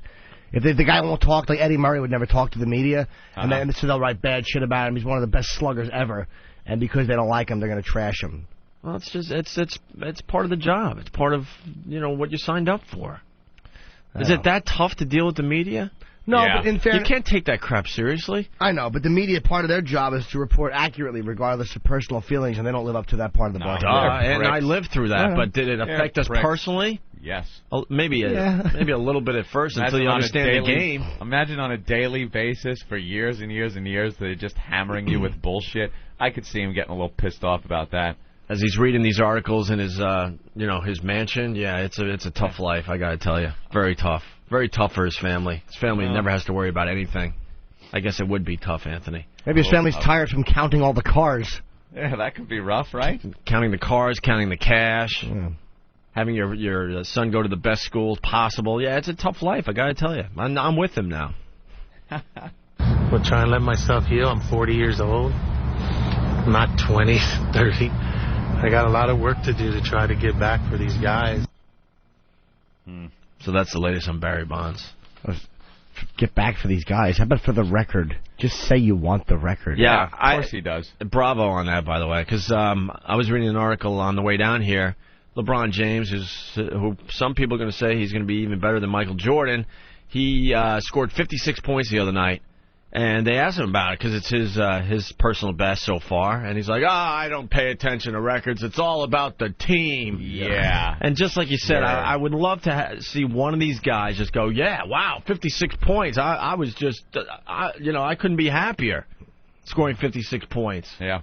But, all these guys, it's all about the team and stuff. That's what they're saying because that's what the coaches and everyone wants them to say. But come on. It was your day in the sun, man. You scored 56 points. He's like, it didn't mean much because we lost the game. Oh, really? Really? It's all about the Benjamins. Mm-hmm. And the same thing with, Barry Bonds. It would be nice to say, I want to get back because I want to break that record. Well, Piazza has kind of said he wanted to go down as the best hitting catcher of all time, or wanted some record, and they trash him for that, too. How selfish you should be playing first base. You can't win sometimes, too. Even if you are honest, they just trash you for that, too, so. Lousy They're reporters. just scumbags. Yeah, they really are. They're just scumbags. That's why I like Parcells, because they really are afraid of him, because he's just nasty to them. Yeah. And he doesn't, they can write whatever they want, and he just embarrasses them in front of their peers. He really is an obnoxious man. That's a stupid question. Do you know how stupid that sounds? That's great. Next. Absolutely. Next, idiot. It's hard to have sympathy for someone like Barry Bonds when, someone is coming up with a good point. I'll let him make it here. Jim in Kentucky. Go ahead, Jim. Yeah. Hey, these guys are living these guys are living their dream. The kids that are watching these major league players, baseball, football, whatever, they're living their dream here. They're is it for the love of the game or for the money? It's like if Barry Bonds wants to break the home run record, then damn it, do it. If you love the game so much, do it. Well, it's hard to have sympathy for these guys when, he's living pretty much every kid's dream, meaning all of us growing up wanted, not all of us, but a big percentage of us wanted to be, in sports or something, yes. a Major League Baseball player. We're all like 8, 9 years old, and someone asks us, what do you want to be when you grow up? Well, I want to be a professional baseball player. Exactly. And then you end up working in a garage for the rest of your life, but... bagging groceries. But everyone started out with that dream. What do you want to be, Johnny? Yeah. I want to be an astronaut. That's right. Fast forward, he's 30 years old, working at the deli, living in his parents' basement, I wanted to be an astronaut. That was my whole thing. I really wanted to be an astronaut, and I ended up, knocking tin. I ended up installing air conditioners. Oh, astronaut, air conditioner installer. There's a lot of room there in between that. They both start with A. I was convinced I was going to be a professional basketball player. Really? That's all I did growing up is play basketball almost 24 hours a day. I would practice. I was one of those kids. I was practicing 12 hours a day. Went to all the basketball camps. I used to astronaut all the time when I was a kid. My dad installed lights so I could shoot, baskets when it got dark out. I was obsessed with basketball. And people started telling me early on, look, dude, you're really good, but you're not growing. Are you watching the NBA on TV? These guys are not, at the time I was 5'2" in 10th grade. And then I was white 5'2"? 5'2", 91 pounds in 10th grade. Then I was 5'6", and then I made it up to 5'10" as a senior, and I was good, but they're like, look, dude, these guys are 6'4" in the NBA. Why don't you take all that effort that you're applying to basketball and maybe, become a runner or something else. They used to take your team to Wine Dance or Roosevelt. Oh, yeah. Play against the men that were on those high school teams. Oh, my God. Yeah. Roosevelt, Long Island. There's convicts playing on their team. No joke. It was Amityville, Wine Dance, Malvern, I think, was the hot spot. All the garden spots of Long Island. I was on the basketball teams, and we had to have armed guards on our bus, leave our high school, go to Malvern to play. You would walk into this gym, and you were scared for your life. The whole place was just black. And when you lived where we did, where you didn't see many black people, it was very intimidating. And the town had a curfew. The town had a curfew. It was so ugly back then. Walk into a cell block instead of a gymnasium. They were all rattling the bars around the court, and you're looking up. We had armed guards from the time we pulled up in front of the high school and the time we got back to our high school, basically. Did you win those games? Hell no. We got our asses handed to us because, like Anthony said, these kids looked like they were in their mid-20s. It's like what the hell's in the water? They had beards. Oh yeah, they all were just animals, absolute animals. They had to be left back 5 or 6 times. These guys are slam dunking like LeBron James, no problem, and we're just white kids thinking we're really good at our sport until we got the wake up call. And I tell the story, the black kids on our team that would walk around our high school like they were badasses and they would dress ghetto and all that. So what we would go to these other high schools, and we would kind of hide behind them, thinking they could be our interpreters, so to speak, and get us through this. Even they were scared for their lives. Of course. It turns out they were fake black kids. Right. They were posers. I had 5 black kids in my entire high school when I went to John Glenn High School. John Glenn, see, an astronaut. Oh, wow. Where was this? In the town of Utopia? It was wonderful East Northport. Cool. Yeah, New York, Long Island. And, 5. 5, and everyone knew them, you know. It was, there's one of the black kids, you know. So, going to a school like in Amityville or something like that. It was just a horror show. A lot different. It really was. Different. The intimidation. Life. I remember, covering a guy on the other team that was as dark as Mickey Rivers, man. I'm like, Jesus. Probably 3 years older. It was just like, what am I doing trying to play this sport? In high school, I tried to be like a white homeboy my last year, and I remember it was just, I'm embarrassed I talked about it. You went that route? Just awful, but it was new back then. You didn't, it was like a newer. You were a wigger. And then it was like 85 or something. Oh, Jimmy. I'm awful enough as a white guy. Were you talking all a little jive bit? And I can't. Trying? Are there pictures of you dressed like in maybe a ghetto attire? I wish I didn't even bring it up. No, you brought it up. There's very few things that really embarrass me in life. That is one that's worse to me than that tranny story. That is worse. Of course. Well, let's get into this a little bit. What would you wear? I had how to wear the hats. outfit. The what? Kango hats. Kango? Oh, they're they're actually like. I don't even know. It's a fashion that's been hijacked by hip hop. It was like a British golfing hat and gentlemen's wear hat and. Boss was wearing them for a while. They're not bad hats, but that was awful, dude. And baggy clothes. And would you try to talk Yeah, come on, be honest. You were trying to talk a little bit, but that. More when I was drunk than sober. Man, were you like, I can't even look I at will you. say it didn't last that long. It probably was like a year. It wasn't like a really? Yeah. That's fantastic. My fat laces and my Adidas. Oh. What a creep. What a fraud. Oh, did you have like a way to shake your friend's hands? Was it all jive? I don't think so. I don't remember if it was jive. Were you listening to hip hop and? Yeah, I liked it. But again, it wasn't as anti-white back then. Back when, it was after Run DMC. It was like Big Daddy Kane was very popular back then, and Just Ice. It was like, it was kind of a weird time. But yeah, it was very embarrassing. Ghetto Boys and NWA, Eazy-E, and all those. Those are great. I loved it. That violence that would come out of that music. That was before fantastic. that stuff. Fantastic. Yeah, that you were talking about earlier. Oh, jeez. Did you break dance at all? No, I couldn't. Although I remember my dumb white friends wanted to start like a breakdance crew. Oh! It was after breaking came out. Oh, yourself the Lords? Yeah. They wanted to start a crew, huh? My friend Joe and his brother. Yeah. They were Italian, but they were nice guys. Oh, did they have big boom boxes? Yeah, and Joe could pop lock better than us because we were all white guys. Yeah. But he was just he had an ape body. He's an Italian kid. He now lives in Florida, and he had a body like an ape. Just a dumb ape whose his lips would always blister during the summer, and he would try to pop lock. What a collection of assholes I grew up with. Oh, well, I'm sure no photoshopping will be done of this subject. No, I'm sure. Believe me, as soon as I mentioned it, this is one of those Jimmy's things. Spinning on his head. No, I didn't know. I would tell you, I didn't try to dance. That was one thing I didn't do. No, I couldn't. Even in my drunkenness. What were you all with your friends like? Hey, what's up? What's up? Yo, what's up? What's up? Give each other the hug. Yo, what's up? I don't know if the hug was popular yet. No, again, this is '85. I was class of '86. So the kids all hug now. Yeah, I don't know if we did. Me and my friends, we didn't hug. I don't think we did either. There was no hugging. You get out of the 40 Econoline van with Molly Hatchet blasting. You see your friend, you don't hug. No, I don't think the hug was popular back then either. Save it up for Krager rims. There you go. Big tough white kid I was. I remember I had this boombox, and I was playing, I think, rap out of it or something. And these black kids were there, and they told me they were from the projects. And I remember I found an excuse to walk away. Then I went home and put my boombox away so they would beat me up and take it. Ah, you faggot. Oh, suburban douchebag. Ugh. Actually, you were being very cautious. I went to the projects one time to buy crack.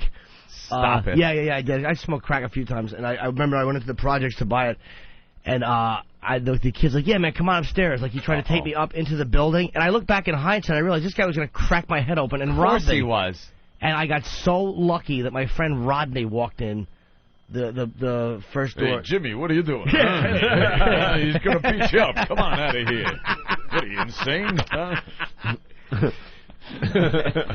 No, my one friend walked in and I think called me down. I think I was about to get robbed. You were going? Yeah, I was up. I was already up the first landing, and you walk up like. What did he say? Hey, asshole, get down here. No, I forget. I was kind of drunk. Wow, what a dope. Wow, that could have really. He could have really injured you. Yeah, believe me, they could be fighting for me right now on the news. Our son in the Kango doesn't talk. He just smiles stupidly. He took a pipe to the back of the head in 1984. We just want to pull the tooth. And wait a year for him to wither away. He can live off his own tits. Yo, man, don't pull the plug, man. Yeah, yo, man, what's up with that? Show me some love. Oh, Jimmy, that's cute. They would pull the feeding tube and spray it all over your chest as your last wish. I remember I used to have this fur hat. I had like a fur pimp Kango. Oh. It was shaped like a bell, and the first time I ever had sex, I was wearing it. I was too embarrassed to take it off. Isn't that the same hat that little Jessica that disappeared in Florida is wearing in her pictures? It's a furry pink Kango hat shaped like a bell. No, it wasn't pink. It was burgundy. Oh, burgundy? Yeah. Same hat though, right? I didn't see the one that she was wearing. Oh, it's cute as a same button. color, by the way. Burgundy. Ugh. Yeah, it was atrocious. What are you, a pimp? I was just no. I was a complete dork. Jim Norton's a pimp. He never got it off Santino. Oh, that is a horrible image. You old ghetto. Oh, I was walking around with your dopey Italian friends. Oh, dude, it was just horrible. And the other black kids were embarrassed by me. Like, they didn't want to hang out with me. I was Of course not. You hear me just say the other black kids? How The I just other got into black that kids, mindset? yeah, you tried to be one of them. But I had to go to New Brunswick for something, so I was trying to walk with these black kids so I wouldn't get the shit beat out of me. And they was kind of like walking ahead and hopping the fence real fast to kind of like, get away from me because I was an embarrassment. Of course. I had glasses. Seen with the little white with glasses. I was atrocious. Can't even look at you. As you shouldn't. As you shouldn't. All right, we got to get into the Pat O'Brien story. We had a lot of fun yesterday with this, and there's breaking news on the Pat O'Brien scandal. It just keeps getting worse for this guy. It just keeps getting worse. Well, yesterday we played the audio of his messages that he left for some girl he wants to bang. Some girl around the office. He worked himself up into a tizzy with this girl and left messages on her machine, and they were very sexually explicit, very demanding. A lot of things that Pat wanted to do to this girl, and he wanted to involve this girl Betsy, which is O'Brien's girlfriend, but apparently O'Brien's married with children. But wait. So just like we thought, Betsy is not his wife? No, his wife's name is Linda. All right, so he has one child with his wife, Linda. Okay, got it. And he has taken Betsy out with him in public to many events over the past few months. So he's banging Betsy. Maybe something's going on with his wife there. So he's got a wife, he's got Betsy, and then he wants to involve this third girl. This mystery girl that recorded this stuff from Pat. You want to play the audio again before you give the latest, or no? Oh, sure. Yeah? Yeah, let's listen in. All right, just in case people weren't listening yesterday, we got our hands on the Pat O'Brien tapes. A lot of stations playing this today on terrestrial radio because they've taken the whole day yesterday to bleep it. Yeah, that's the beauty of satellite radio, boys and girls. You're not hearing it this way on commercial radio, on your local morning show. By the way, I hear on instant feedback here that Don Imus gave us a big plug this morning. Nice compliment and stuff. Again? Thank you, Don. What did he say? Yeah. I guess he just said he likes us and, likes the Opie and Anthony show. Does he like Jim Norton, too? No, not really. I don't think he knows you. No. He's like Opie's buddy. He's taken Opie under his wing. But I like Imus. Yeah, it's really Under his weird. old chicken wing. I haven't talked to him in a while. I should call him today, see what he's been up to. Can I get a picture give of you him? some advice, Opie. Why don't you put on a big cowboy hat, get a fag bandana around your neck, and go, yeah, baby. Kiss me, I'm Imus. Yeah. We forgot to talk about that. For St. Patty's Day, I was watching a little before we went to the Hard Rock. I was watching a little of his radio show. It's on TV in the morning. I watched that show every morning when we were on hiatus, when I could, when I wasn't, traveling the globe. Yeah. Crying. Or crying, right. That was the only show I would take a peek at, by the way. He was broadcasting live from Fenway on St. Patty's Day, and he had a live audience in there with him. And there was a big sign that said, "Kiss me, I'm Imus." Oof. Wow. Yeah, big green sign. He's really Irish, so he had the spirit. Kiss me, I'm Imus. From Martin Luther King Jr. Day, I should have it say, "Kiss me, y'all, I'm Jimmy." Oh, yo, B. Yo, cuz. All right, well, why don't we play the sex tapes from Pat O'Brien again, because this is the beauty of satellite radio. We don't have to edit this crap at all. Filthy mouth. And you know how awful the riffs must be on commercial radio? Hey, imagine doing that. Yeah. You can't really say what's going on. What do you really talk about? Hey, what this do you guys guy wants to munch box. What do you guys want to count? We should count how many times he says how fucking hot this woman is. Well, that's a good one. And what was the other thing he said? And how many times how many signals he tells her to give him. Signals. Like, all right, if you want me to do this, if you want me to eat your pussy and do that, just, herky jerk around the office. Like, he always gives her these awful signals. Just wink. Just say yes. All right, well, why don't we play it again? Take a sip of a Diet Coke sometime during the day. Yeah. This guy's a horn dog. Oh, yeah. I mean, we all are, but this guy just took it to the next level, man. He's worked up into a froth. And listen to the times of these messages. Do you think it was all one day? One day. Absolutely one day. This guy could not deal with this. He was trying his darndest to broker this deal with Betsy. One awful career-ending day. All right, why don't we go to... This is his taking the call from Mercurio. That's right. That's it. All right, here's Pat O'Brien if you missed it yesterday. Fucking sexy. I want to fucking go crazy with you. So, I want to fucking go crazy with you. Saved message Sunday, 7:09 p.m. You are so fucking hot. One. And I want to eat you. I don't want you to suck my cock. I want to fuck you. All right, can we stop the tape? I got the game. We want to see how many times he wants to suck her tits, how many times he wants his cock sucked. I already have one eat, and he wants to go crazy twice. Go crazy. Oh, you're keeping track? Did you get the suck the cock thing? No, I only got go crazy and eat. Suck that cock. All right, add that to the list, too. You know, he wanted to say, suck. He wants her to suck his cock like right away, but he figured, I better put the eater pussy first. Right. I'm a nice guy. And you have to keep track of how many. All right, what do you want me to keep track of? Let's rewind the tape. Rewind the goddamn tape for all, please. We're gonna have some fun here. All right, I'll keep track of you're so fucking hot. Okay. The hot comment. And how many signals he gives her. All right, just wink at me. I need a pen. Yeah, what are you keeping track of? I already got how many times he's going to say, I want to go crazy with you. Because he does that a lot. How many times he wants to eat her box. All right, you're taking care of that one. And sucking cock is only a couple, I know that, but I'll keep that one. Keep track of the cock. And there's one ass eating. He only wants to eat her ass once. Yeah. Once? Are you sure? I remember that one, yeah. All right, I'll take... what am I keeping track of?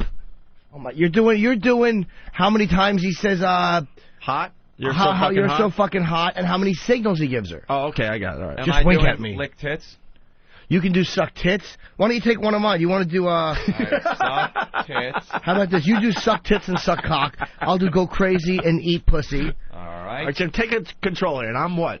How fucking hot she is, and you're how fucking hot and signal. Okay. Ant is suck tits and suck cock. Suck cock. And I'm go crazy, eat, and eat ass is only one. All right. You sure about that? Yeah, there's only one ass eat. Oh my God, how many times does he reference her and Betsy?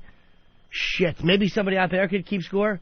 All right, Steve is going to keep score of how many times he mentions her and Betsy. Right, getting her and Betsy together. Right. Together, okay. Is that it? There might be another one that pops, then we'll have to stop the tape. So start over. The first part is really hard to hear, by the way. Yeah. Because he says... Oh, you're keeping track of the go crazies, right? Let's go crazy. All right, let's start again. All right. Thanks. Here we go. The Pat O'Brien sex tapes. Fucking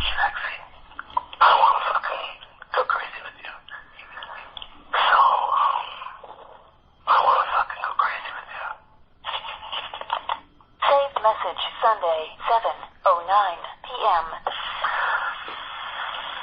You're so fucking hot. Ooh, that's me. And I want to eat you. Oh, Jimmy. I want you to suck my cock. Oh, I got one. Fuck you. Fuck you. I don't want my girlfriend to eat you. You're so fucking hot. You're fucking hot. Let's do it. You're so fucking hot. 3 in this one? Leave me a voicemail. Go to the bathroom and leave me a voicemail. Bye. Hold on. Stop it. So There were 3 of your fucking hots in that one alone. I'm on top of the effing hots. What about a signal? Like a voicemail, that's a signal, right? Yeah. Just leave a message? Well, leave me a voicemail is actually just to return my call. No, that's not like a creepy signal thing. That's just go leave me a message. All right, I don't have any signals yet. He Then. also referenced girlfriend. Now, does that qualify? Oh, as yeah, Betsy? it's Betsy. My girlfriend, was. of course. We know who that bitch is. Okay. Yeah, we know all the players now, man. Yeah, just because he's on the down low. Oh, sorry, I just... All right, good. All right, let's go. 8 p.m. I'm so fucking into you. But Betsy's so jealous. But let's fucking have sex. And I want to lick your pussy and suck your tits. Ooh. But you have to be into Betsy. I told Betsy that you're into her. And if you get this message, just look at me and say yes. But I want to fucking lick your pussy and make you come so much. And get crazy. I don't know why I'm like this, but I don't know why I'm What like was that? this. Was that the end of that one, Steve? Not yet. All right, yeah, Not yet. play it out. Okay. Finish her out, Bear. Okay. I want you badly. I know you want me. But you have to be the Betsy, too. So when you get this message, if you agree with me, say yes. Saved message. What do you say? What's the last thing he said when you get this message? What? It was another signal, obviously. Was it a signal? Yeah. I think it was. It was definitely a signal. It just got garbled. Okay. So, all right. So far, you want to go around the room? He wants here? to go crazy 3 times. He wants to eat her pussy 3 times. The ass eating hasn't happened yet, and I want to fuck you. I took that one on myself on the good, DL. Good. Once. He only said once. Yeah, I'm keeping track of the F. All right. Well, all right. That's fine. He says you're so fucking hot 5 times so far. Wow. And he's given 2 signals.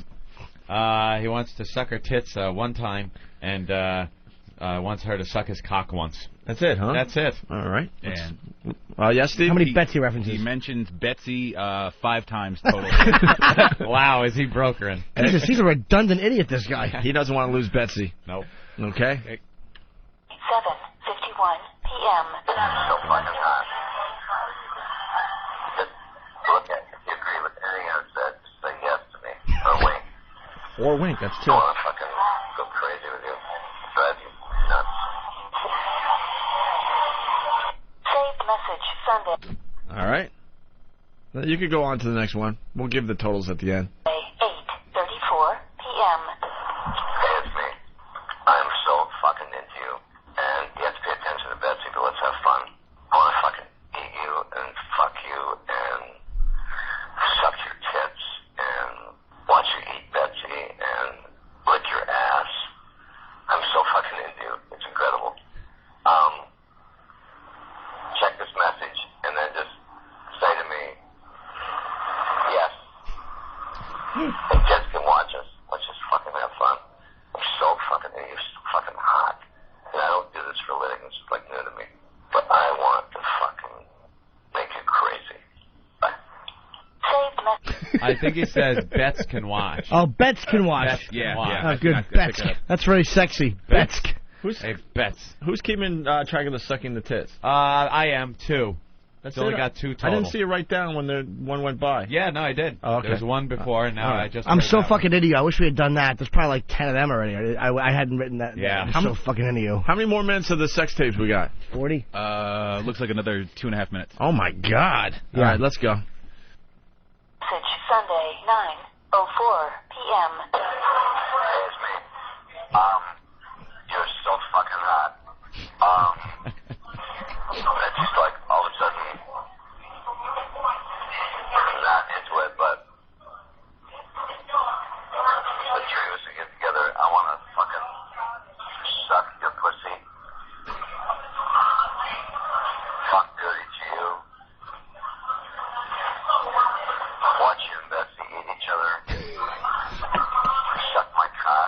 Oh. Beat off in your face. Beat off in your face. Yeah, write the beat off on your face. Get another woman up. Hire a hooker. Let's get crazy. Get some coke. So you get this message. If you agree with this, just look at me and say yes. God, you're so fucking hot. I don't know what's wrong with me. I don't do this. But I fucking want to just fucking make you crazy. Make you fucking crazy. I convinced Betsy that you're into her. I'm gonna watch you guys make out. Make out. Yeah. So you get this message. Oh. If you agree with me.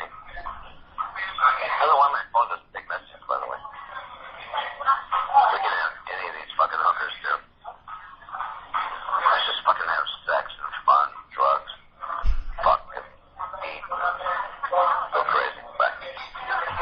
Go crazy. Look at me and wink or yes or something. And kids can watch that sex dance. You have no more messages. Someone can watch. That was it? Yeah, that's it. Oh, That wow. was it? All right.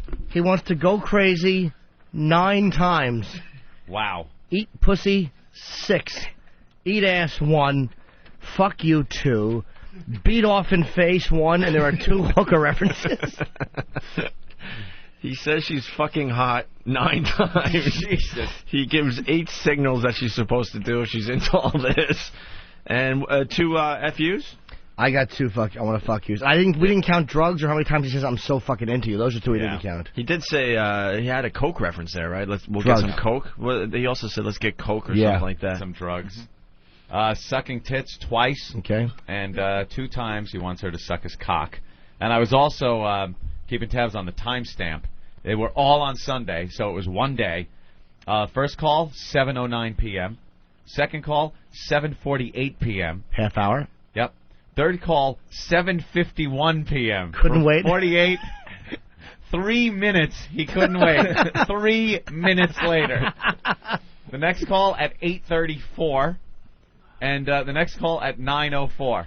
So he was just going, aside from that 1 3-minute one, about every half hour. There was a 2-hour thing. He finally probably just shot one that hit him in the eye and got on Betsy's shoes, and then came back down to earth and said, "What am I doing? What the hell am I doing?" I love the way he'd go from filthy to like normal. I just want to eat your pussy and club you over the head with a laptop, and then maybe you and Betsy can like have a cookie. Yeah. Make out. Ooh, Yeah. We'll play spin the bottle. Yeah. I want you and Betsy just to skate around the rink with a ladies only, with a ladies' choice song. Yeah. Maybe you two can play Truth or Dare, and the truth is I want to stick my cock in your ass. I just want to go fucking nuts. If you agree with me, just punch Betsy in the pussy, and then... I don't normally do this. You know. Jesus, I want to get hookers and kidnap a 9-year-old in Florida.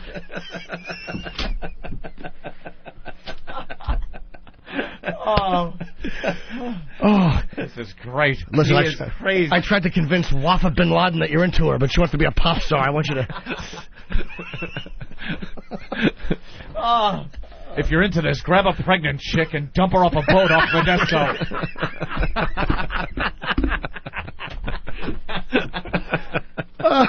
I just want to go nuts. I want to go crazy. I want to go insane. I have a huge hog. If you agree with me, just point at it in the meeting and laugh.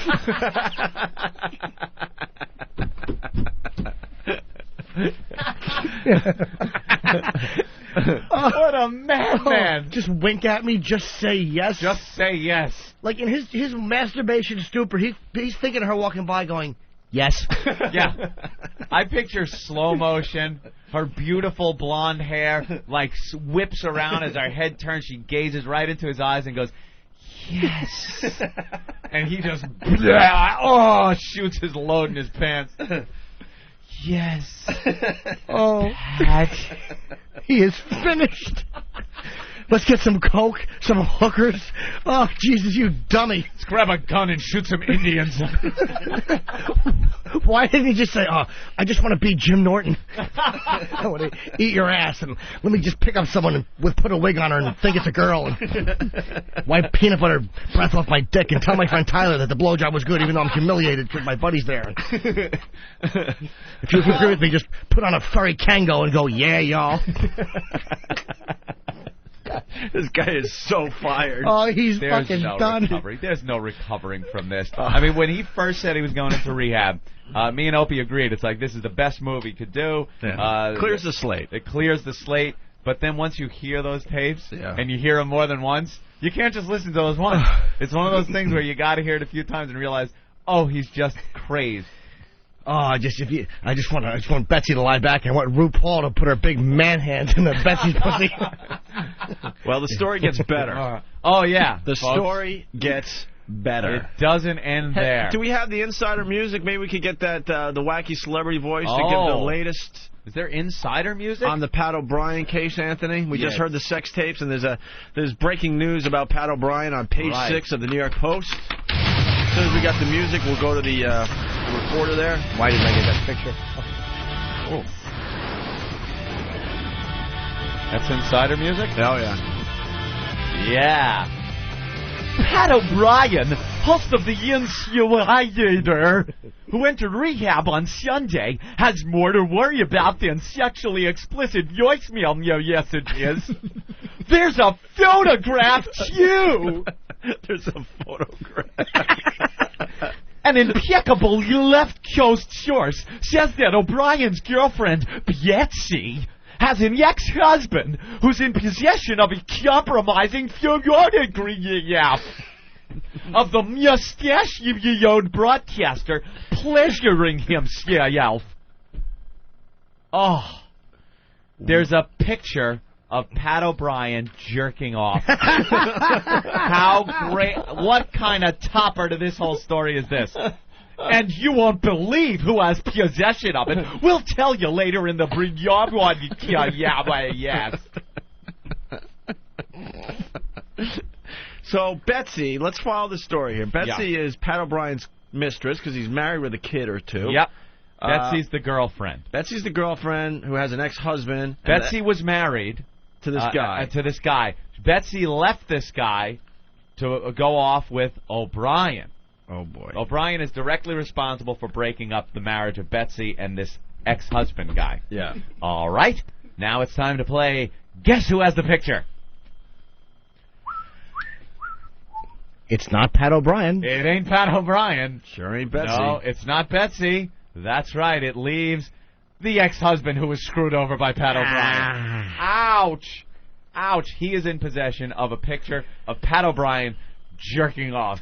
A nude Pat O'Brien laying there all greased up. In a lather.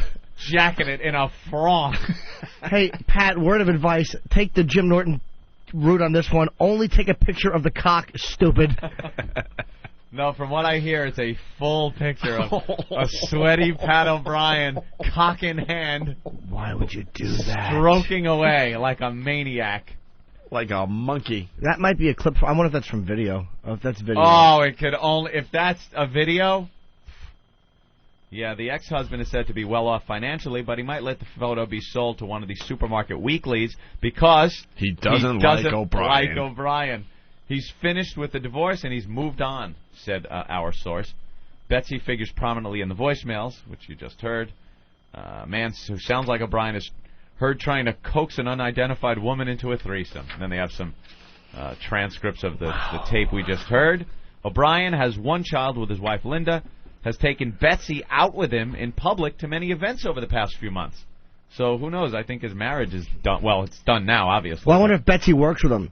I wonder if Betsy, he's taking her out in public. I wonder if she's some type of an assistant or type of a person that is acceptable to be seen with. Absolutely sounds like this Betsy works with him, as does the other girl, I think, because it says go to the bathroom and leave a voicemail message. So these are like he's just fucking the staff.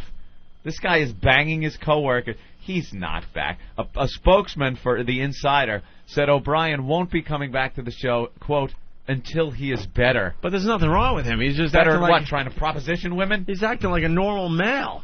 A normal male whipped up into just a frenzy.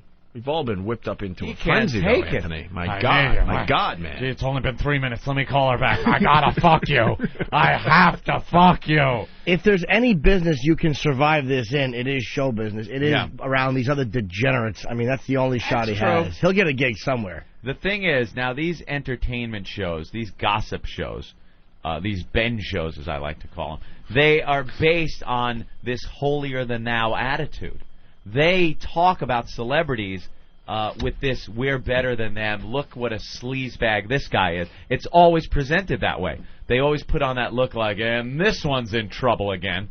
There's no way Pat O'Brien can now come back on this show and point out people's scandals when everyone will just be looking going, oh yeah? Mr. Blink, if you want to lick my asshole, there's no way he could come back to this. Oh, if you want me to put my cock in your blinker, you might miss it. Yeah, I want you and Betsy to just finger each other and tongue each other's asshole. And if you want to do this, walk by and have moisture on your eyeball. Okay. She's into it. Fantastic. Somebody's suggesting we play Let's Go Crazy by Prince and replay the tapes. Oh, let's go crazy. Let's get nuts. Let's get nuts. Can we do that? Let me tongue your pussy. It's great. Tomorrow, we could do it for tomorrow. Mix it and sound a good. teaser. Oh, a little teaser. We could make that all nice and nice. Ooh, I'll bet he can. We could have Derek do it back home there. Right. Ooh, Derek or the other guy. Or Eric. Eric or Derek could, get that together for tomorrow, because we can't let these tapes go. There's so much more to do with them. I love the tapes. I want to hear a Drew Boogie mix made of the tapes. I want to hear the tapes spliced in, maybe with some of the stuff Dee Dee was saying. Oh, very Wouldn't that good. be cool? Kind of an exchange between Pat O'Brien and Dee Dee using the clips from the show. I'm thinking Stalker Patty. Stalker Patty, another one. She's a freak. Or maybe some clips of Pat O'Brien on Insider Edition. Or whatever the dumb show is, being dignified, and then all of a sudden, do you want to suck my cock? Comes out with those lines. We only have 2 more shows before vacation. I'm thinking the listeners could get involved.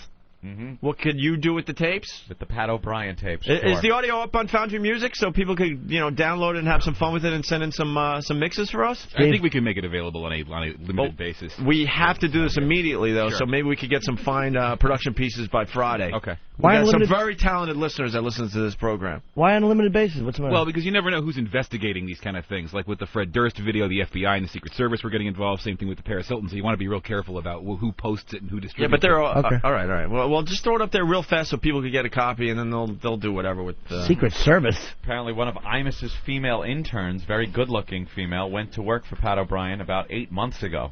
Wow, I wonder if maybe she's one of the girls in question. What her name is. Please tell me that's Imus her. with a little inside edge. All right. Well, why don't we take a break? On the way, we got Dee Dee. Dee Dee's coming back in to do the news. Also, Tom Green is calling the show today. Only the best guest for the Opie and Anthony program. We had an argument with Ben over the fact that was it Tom Green or is it the new host of the Current new Affair. Current Affair, Tim Green? Yeah. And Ben, very confident. You guys want to make a bet? You want to? No, I have full faith in you, Ben. Opie, come on. You've been since yesterday. You're like, no.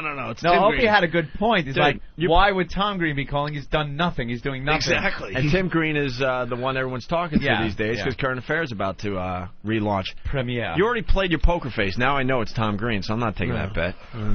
Remember the Current Affair little Yeah, I used to love Current Affair. I'm glad it's coming back. It was Maury Povich used to host that. So did O'Reilly, right? Yeah, O'Reilly did it after Povich. Steve Dunleavy was on it. Dunleavy, yeah, O'Reilly. Drunk. O'Reilly wants to make believe he never did that type of thing. So. By the way, it's a really funny character in one of these magazines. Dunleavy makes Poe look like a Mormon.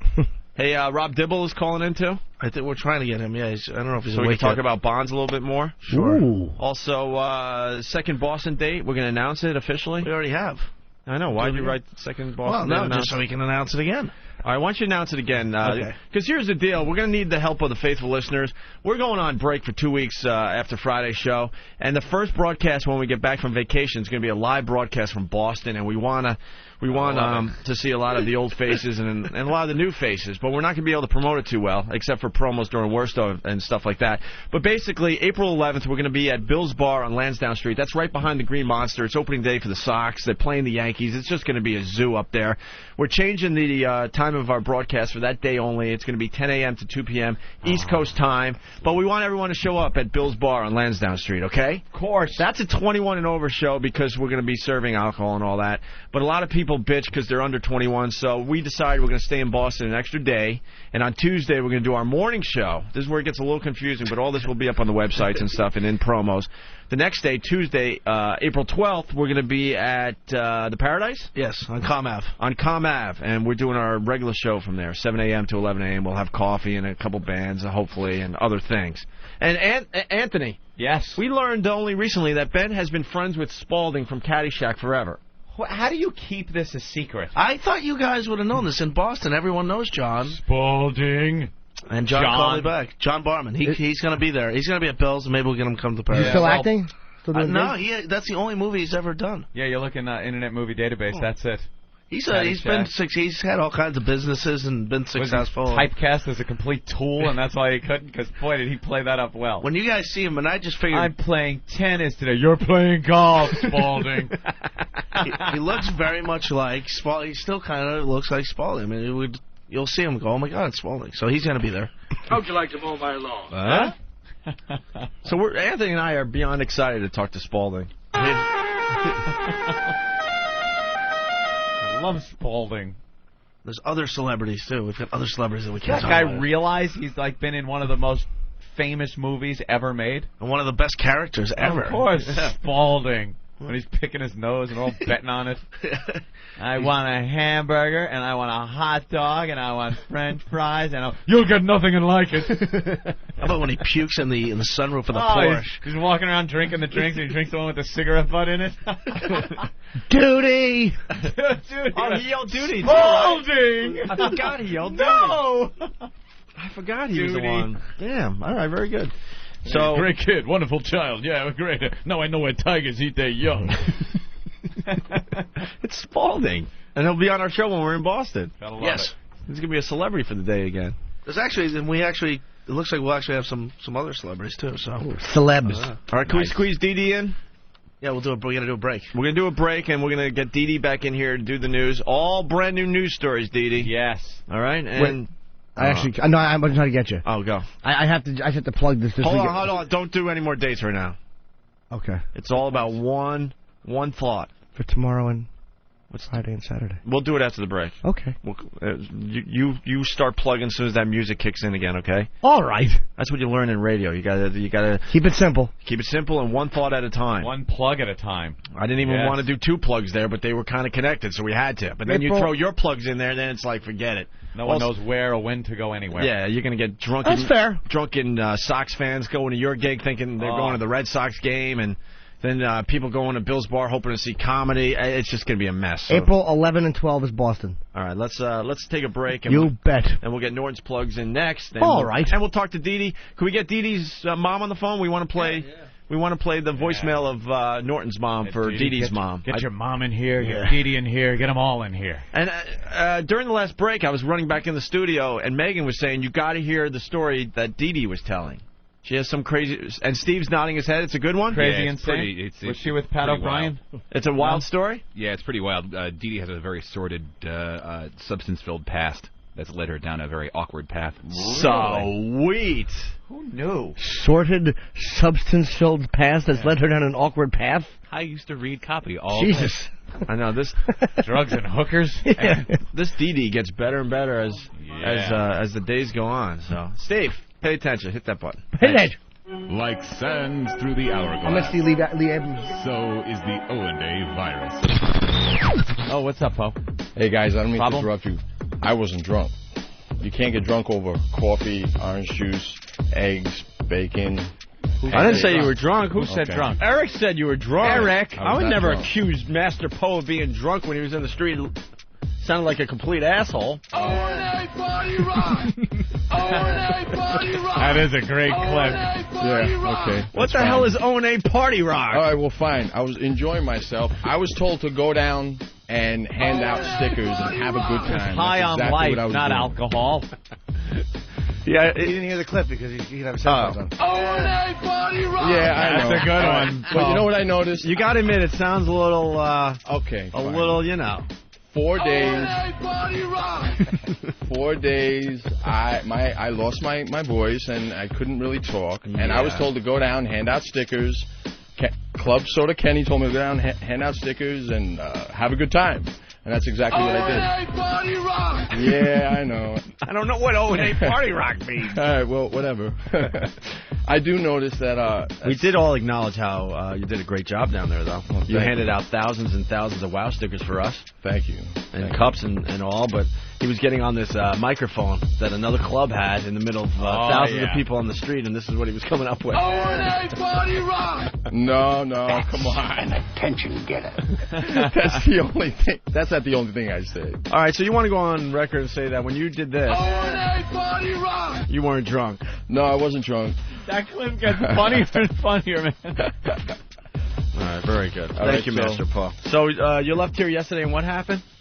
Traffic. Were you doing heroin with Master Poe? No, Oh, my God. Guys, what are you doing to me? I don't take drugs. I don't do any of that stuff. That's a little play on the last Yeah, joke. no, it was kind of a sarcastic statement about Eric's Paul, exaggeration. There was a lot of sarcasm in that statement. Yes. Okay. About Eric's. You know, you point to Eric, Jimmy. You try to pawn it off on Eric. There's a little play on what Eric said. Remember when he called you drunk? I know, Poe was only kidding. He just does so much coke in the morning. He comes in and he gets all right. Well, according to Eric. According to Eric. Oh, my God, you are dead. You're a dead man. Eric, tell everyone what you were telling us in the office. Yeah, what were you where you saw about? him in the stall. Doing what? Bent over the stall, doing something. No? Oh, boy. He doesn't want to share on the air, Anthony. Asking for it. He's scared for his life. I don't blame him, you know. Neither do I. Opie and Anthony, the virus is spreading. Our duties Our duties Our duties have destructive power. If you think it stinks now, you should have seen it a month ago. The Opie and Anthony Show. Live from Washington, D.C.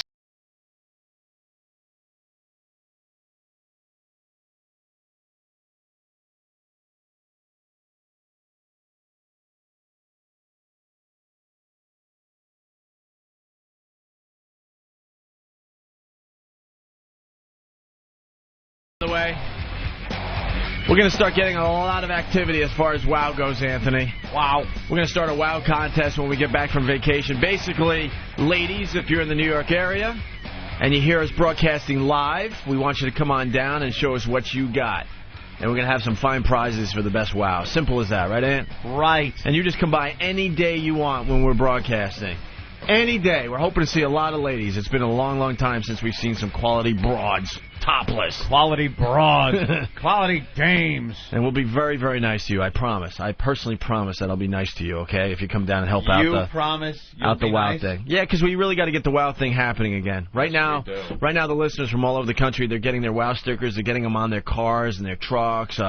And the truckers, they don't feel like sending away for a WOW sticker, so they're just writing it on the dirt. Mm-hmm. Some people are making homemade WOW signs, and then ladies see this stuff when you're driving, and I'm telling you, it happens. It's happening today somewhere. Somewhere in this country. You got the lady, she sees the WOW, and she goes, "Yeah, what the hell? It's fun," and she flashes you. All right? Oh, I know what that is. That's a WOW sticker. Hey, I'm going to give this guy a little treat. And then you just keep driving. Don't harass the ladies or nothing. It's worked out really, really nice for us for many, many years. If you want a WOW sticker, just send a self-addressed stamped envelope to our studio in New York. The address is up on opieandanthony.com, okay?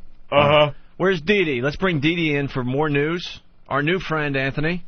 Yeah. Hey, we didn't hear from the Mad Mexican today, I just remembered. Did we insult the Mad Mexican? It almost seems like no one's working here today. Yeah, it's day off today. The Mad Mexican tried to see if he could bring his dog in. Yeah, I know. And they said no. I haven't seen them, though. I wanted to kick his dog. Oh, I was setting that up yesterday. Is that what you were going to do? Yeah, not bad. Just annoy it a little bit. Like I wanted to do with Bob Kelly's dog. Just a little tap. Not to hurt it. Not to hurt it, just enough to just annoy it. And to annoy it, would it go like?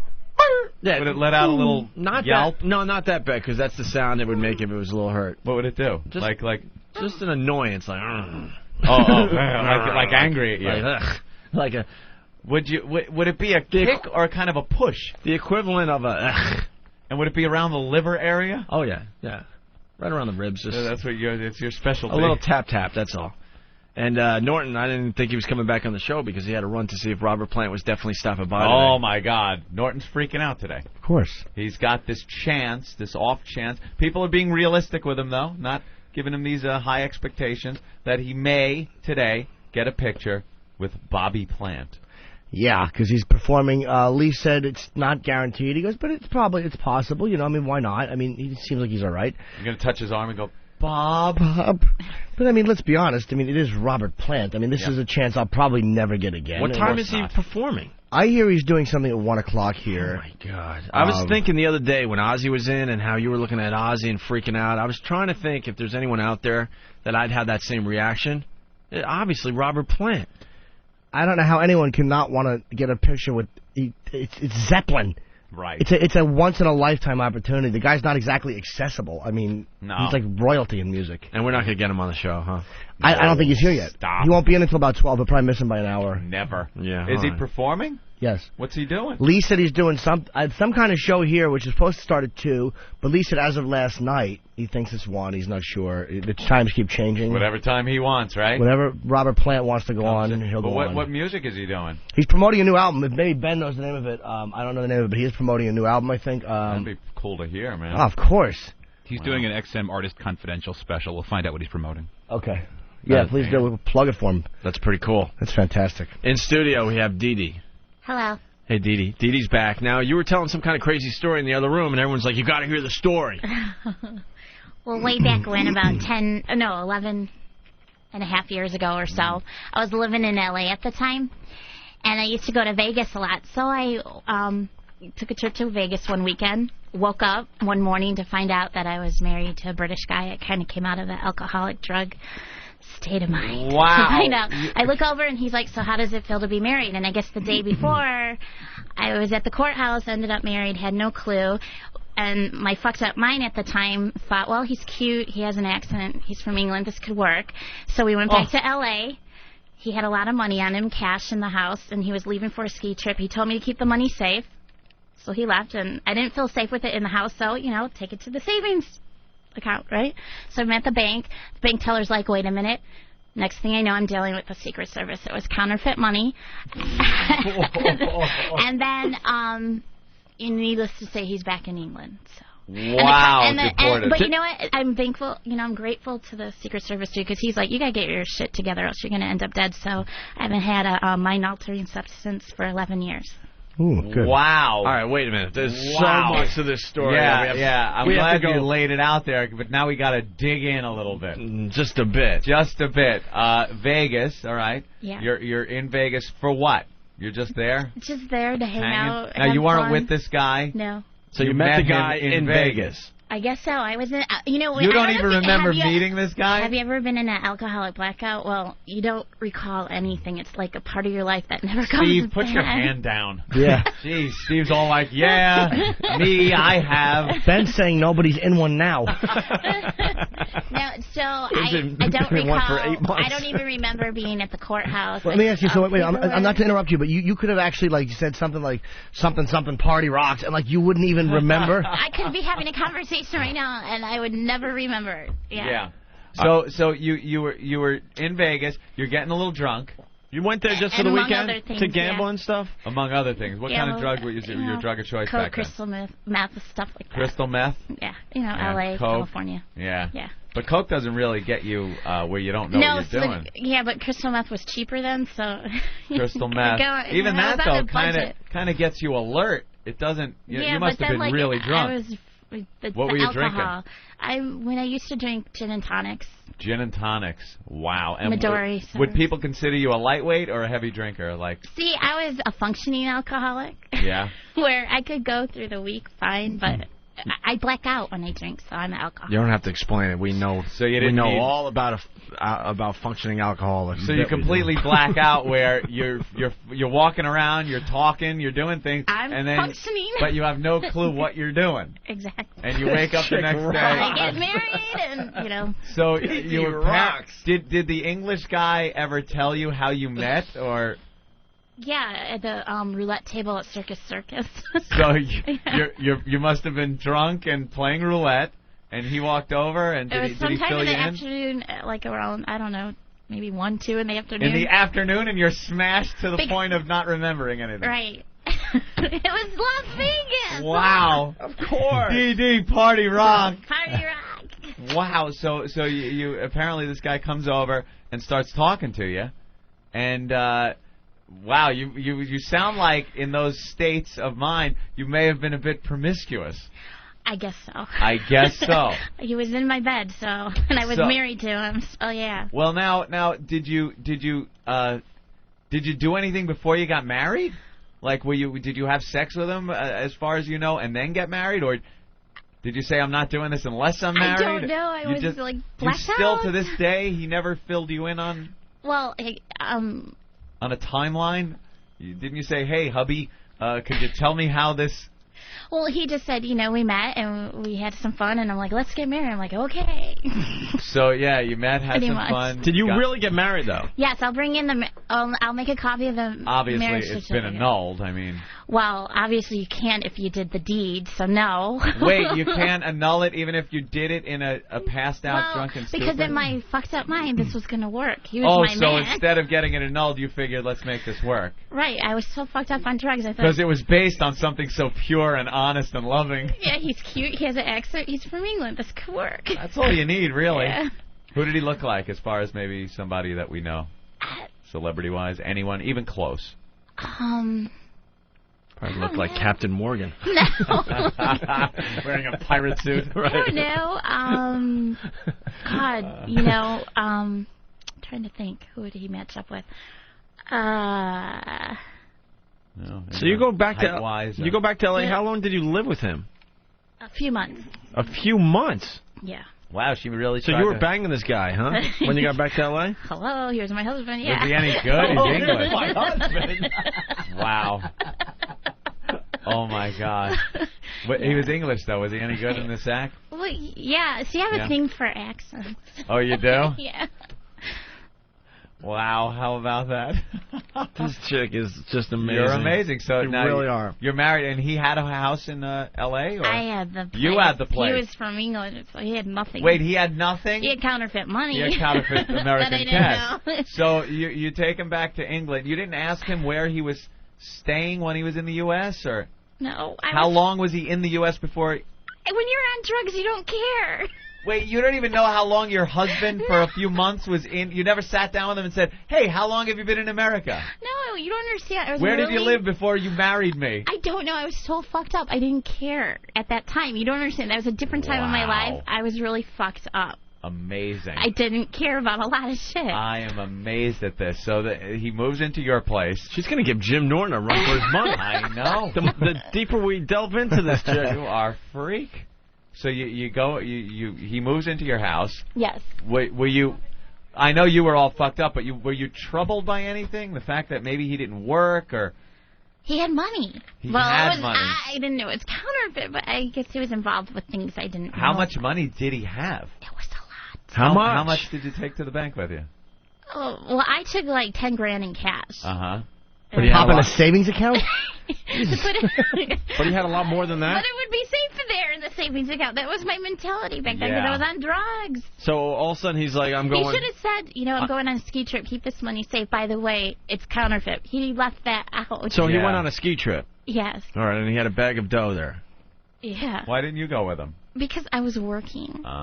What were you doing at the time? I was working on a show called The Mo Show. Mo Gaffney, she's a comedian actress. Uh-huh. Yeah. And she had a talk show at the time. Oh, okay. All right, so Wow. so he goes on a ski trip, and there's how much money was in the house? You think? 10 grand. Oh, it was just 10. Oh, it was 10 grand. Well, what I brought to the bank Yeah. was about 10 grand. But how much was? How much total counterfeit money I did don't he know. have? He had a lot. Was it There was something going on. hundreds of thousands or million or? There was a lot. For how much? I'm Over not- 100,000? I don't know. There was a lot, though. He was living It's a lot. comfortable. Was he printing it in the States or was I he don't know. distributing or printing? You didn't the see any Secret of that? I don't know Service, anything about Secret it. Service never told you how far into it this guy was? No, the Secret Service dude was like, obviously had no clue that it was counterfeit because why would you bring it to the bank? It was really that's cool. Kind of a dopey move for somebody that knew it was counterfeit. And, I'm going to get interest on this. And he's like, well, he knew I was fucked up. Yeah. He could see it.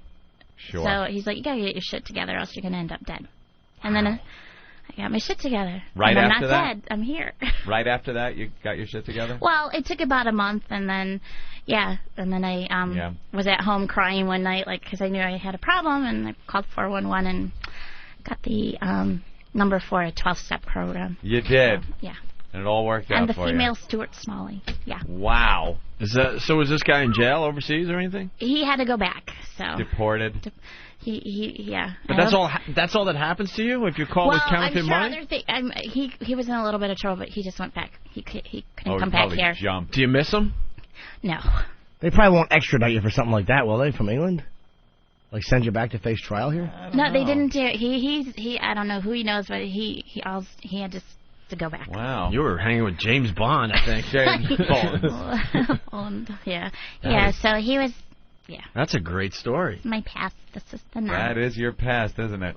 Wow. Yeah. And you got pictures, a wedding picture and stuff? I'll bring in a picture. I got it. Not a wedding picture, but of him. No, a picture of him? Yeah. God, your Totally story good. continues for the Opie and Anthony program. Next Gotta time we hear run that. into you, we got to see the wedding photos. Got to see the picture. All right. Well, are you ready for the news? Sure, I don't have to do that. But People are asking, did you ever tell these stories on XM Kids No. when you were broadcasting? Hey, kids.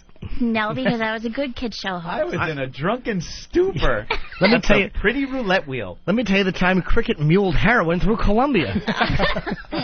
No. I feel better about myself because I really thought we were responsible for you losing your XM Kids gig, but now I see that you have such a shitty past that it's just a matter of time. Just a matter of time before they caught on. Just helping John Malkovich stockpile cash so we can murder the president. Yeah, I thought she was sweet and innocent, and we brought her down this road. She's been on this road for years. And I'll tell you about my threesome with Pat O'Brien. Oh, great. Her book is it's called Puppets, Coke, and British Cock. British guy. And now we know where that came from, too. Down the mirror. What are you laughing at? I'm not laughing. Yeah, so. What a Yeah, my story. mom knows that I was married, so. She knows the reasons why, because of your drug use. Yeah, and stuff? and then I went back home to the Joliet for help, so. Yeah, and that's where you kind of dried out. Went back home. Tried out, yeah. Dry out. Wow, and you haven't drank or anything? For celebrated March 10th was my anniversary. March 10th, right. 1994. We got to get her drunk one day. No. Do you ever have the urge? No, in first few years, yeah, but now First no. few years? Wow. Yeah, there's got to be other things that have happened to you during these blackouts where you woke up and went, "Oh my God, what am I doing?" How about we save it for the next hour? Oh, come on. I got it. The face she's making is like, uh-oh, there's a basketball team involved. Did you ever come out of it naked and go, wait, you're not white? Hey, neither are you. All right, you want to hear another one, Ed? I definitely want to hear a blackout story. Yeah, give us one more blackout story. I was working in Philly. God, she goes right into it. Bam. She's doing them alphabetically. I was working at Philly one time at Eagle 106 back in the day, and friends of mine were working in New Orleans, and they're like, "Oh, it'd be great to see you." I'm like, "Yeah, you too." And the next thing I know, I don't remember booking the flight, getting on the plane, but I'm in New Orleans. And the reason why I knew I was there is because all of a sudden I hear a knock on the door, and I'm like, where am I? Obviously, I had to use the bathroom. I'm in a gas station in New Orleans. And that's how I found out I was in New Orleans. I'm like, how long have I been here? So you're just in a gas station, someone knocking on the door because they got to take a leak. The bathroom, yeah. And that's when you came out of your blackout, and you looked around and went, where am I? Yeah. And what did you walk out and go, where am I? Pretty much to the guy. How did you find out you were actually in New Orleans? He told me, the gas station attendant. That is a good buzz. And then I called my friend, and I'm like, I'm here. And she was like, yeah, I know, but we lost you on Bourbon Street or whatever. Oh, wow. So. Holy Jesus. She's just like quantum leaping all over the country Yeah, all in of a a sudden drunken you just stupor. wake up. That's got to be something. I've never blacked out. I've never. Well, you're not an alcoholic. I've passed out like I've been maybe feeling sick, and you go into the bathroom after a night of all tequila or something like that, and then you wake up with a tile floor impression on your face. And you're like, wow, I passed out here in the bathroom. But you know that you were in the bathroom getting sick and everything like that. But the thought of like hours going by, plane trips, different cities, Bourbon Street, and then you just snap out of it in a bathroom in a gas station. Wow. Yeah. You're getting your money's worth out of that booze. Well, I feel guess cheated. It was a hurricane. She's perfect. Oh, a hurricane. Those are those great. are strong, I guess. She's perfect for this radio we show. We call it the Ben's hair. We found The Ben's we found another misfit. Yep. Sorry. No, don't be sorry. Be proud. I'm proud. That's great. Okay, why don't we get into the news here with Dee Dee? Okay. All right. I know you guys talked about this, but I'm going to start the story with Scottsdale, Arizona, where San Francisco Giant outfielder Barry Bonds spoke to an informal gathering media on Tuesday after coming off knee surgery. Bonds, whose name has been smack dab in the middle of the steroid scandal. So is yours. In Major League. Waiting for that one to come I up. never Yeah, I did was doing the roids back in Philly. No. And look what it did to my voice. No. Kids don't do steroids. Maybe that's why I have this. I don't know. Not because of steroids, but I don't know. Well, anyway, the anguished Bonds said, "I'm tired of my kids crying. You wanted me to jump off a bridge. I finally did." He continued, "You finally brought me and my family down, so now pick a different person." Speaking of genes, plants inherit stashes of genetic information from their dead ancestors and are able to use them to correct errors in their own genes. According to researchers, that is a startling capacity for DNA editing and self-repair. Unanticipated. Oh, those kind of genes. Yeah. Unanticipated by modern genetics. What does this mean? A possible loophole in the MLB steroids policy? I thought you meant the kind of genes that were probably ripped off of her body numerous times after a drink. Oh, my God. Or if there's problems in the genes that can be fixed, I wonder if the Sparks family has that. Okay. From plants to vegetables. Oh, yeah. That's funny, vegetable. Yeah, the Vatican celebrates for Easter I thought it was a Terry week. Schiavo story. No. That's what I thought. Damn. I thought you were going to be clever. No, the Vatican celebrates. Maybe Schiavo's just had a hurricane or two. She's just been blacked out for it. I can't believe it. I woke up. They're pulling a tube out of me. Everyone's staring at me. I'm going, what? Man. What happened? What happened? I'm trying to do the news. Yeah, we okay. see. I'm married. What? I've been smiling for how long? Should get a Colgate endorsement. Maybe they should keep Terry Schiavo alive after all. Absolutely. Even when you have bed sores. Oh, that's just wrong. Okay. The Vatican celebrations for Easter week are going to proceed with uncertainty because reports that Pope John Paul II is recovering from surgery more slowly than doctors expected. Yeah. I'm thinking if God wants to make a statement, he should take John, the Pope on Easter Sunday. That would make that would really kind of drive the point home. That would make everyone, stand up and take notice. Like, whoa, hey, what's this all about? Especially if it was in an unconventional way, like he was killed drunk driving, or doing something really weird. Are you trying to say that he's a passenger in Master Poe's car? Opie. Hey, it's the Pope. You're going to go to hell for that, probably. Poe and the Pope. Oh, you know what? Darn Master it. Pope. What, sweetie? I hate when the obvious is out there and we all miss it. Joey's on the line. He goes, D's like the Memento guy. From the movie Memento. I didn't see that. What? Kind of, you forget everything right when you wake up. You forget. You should start, like... That's what it was like. I'm like, what happened? You should start tattooing stuff to your body to remember things. I actually do have a tattoo from when I was Joey in Bravo on the phone lines, by the way. Good job. She wakes up, there's a note written in her hand, "Fine British guy with big hog."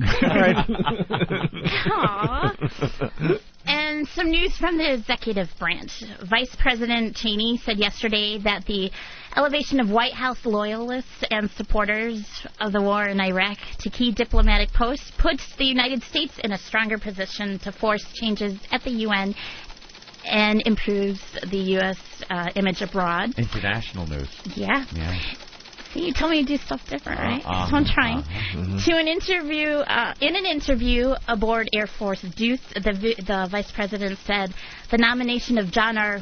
Bolton to serve as ambassador to the UN in particular shows that President Bush is committed to ending corruption and changing the culture of the world's Never body. been on that Air Force Deuce, have you? No. You never woke up in a drunken stupor on that Cheney on top of you? No. That's why they call me Dick. Oh, my God. Forgot where I was. No? John from Jersey also saying that she's like Tyler Durden in Fight Club. Ah. He kind of lost his memory there for a while. And then someone was saying that you're full of contradictions. Really? And another guy's... Hold on, let's take a couple phone calls really fast. Oh, God. Let's say hi to Eric in South Jersey. Eric, what's up? Hey, guys. How you doing? I thought it was kind of funny that, she's got an English guy who's handcuffed down to the bed with nipple clamps on and counterfeit money all over the place, and yet yesterday she was horrified and disgusted that little Jimmy's got a hooker here and there. It's, Well, because I've been good for like 11 years. All right. Yeah. Bit of a contradiction, I guess. I'll say. What's her past? Well, she's not into the hooker thing. Matt from Buffalo, go ahead. Hi, guys. What's up, little Jimmy? Hi, Matt from Buffalo. Yeah, guys. I just want to ask Dee Dee, would you like to go to Vegas and go in a drunken stupor, get married, and then do a kid show? Just say yes. He's doing the Pat O'Brien gag. Pat O'Brien. Yes. I think she would do that again in a second. Pat would have had you with no problem, right? Couple of drinks. Back then, probably. Back then, yeah. right? Wow. I wouldn't remember it, but sure.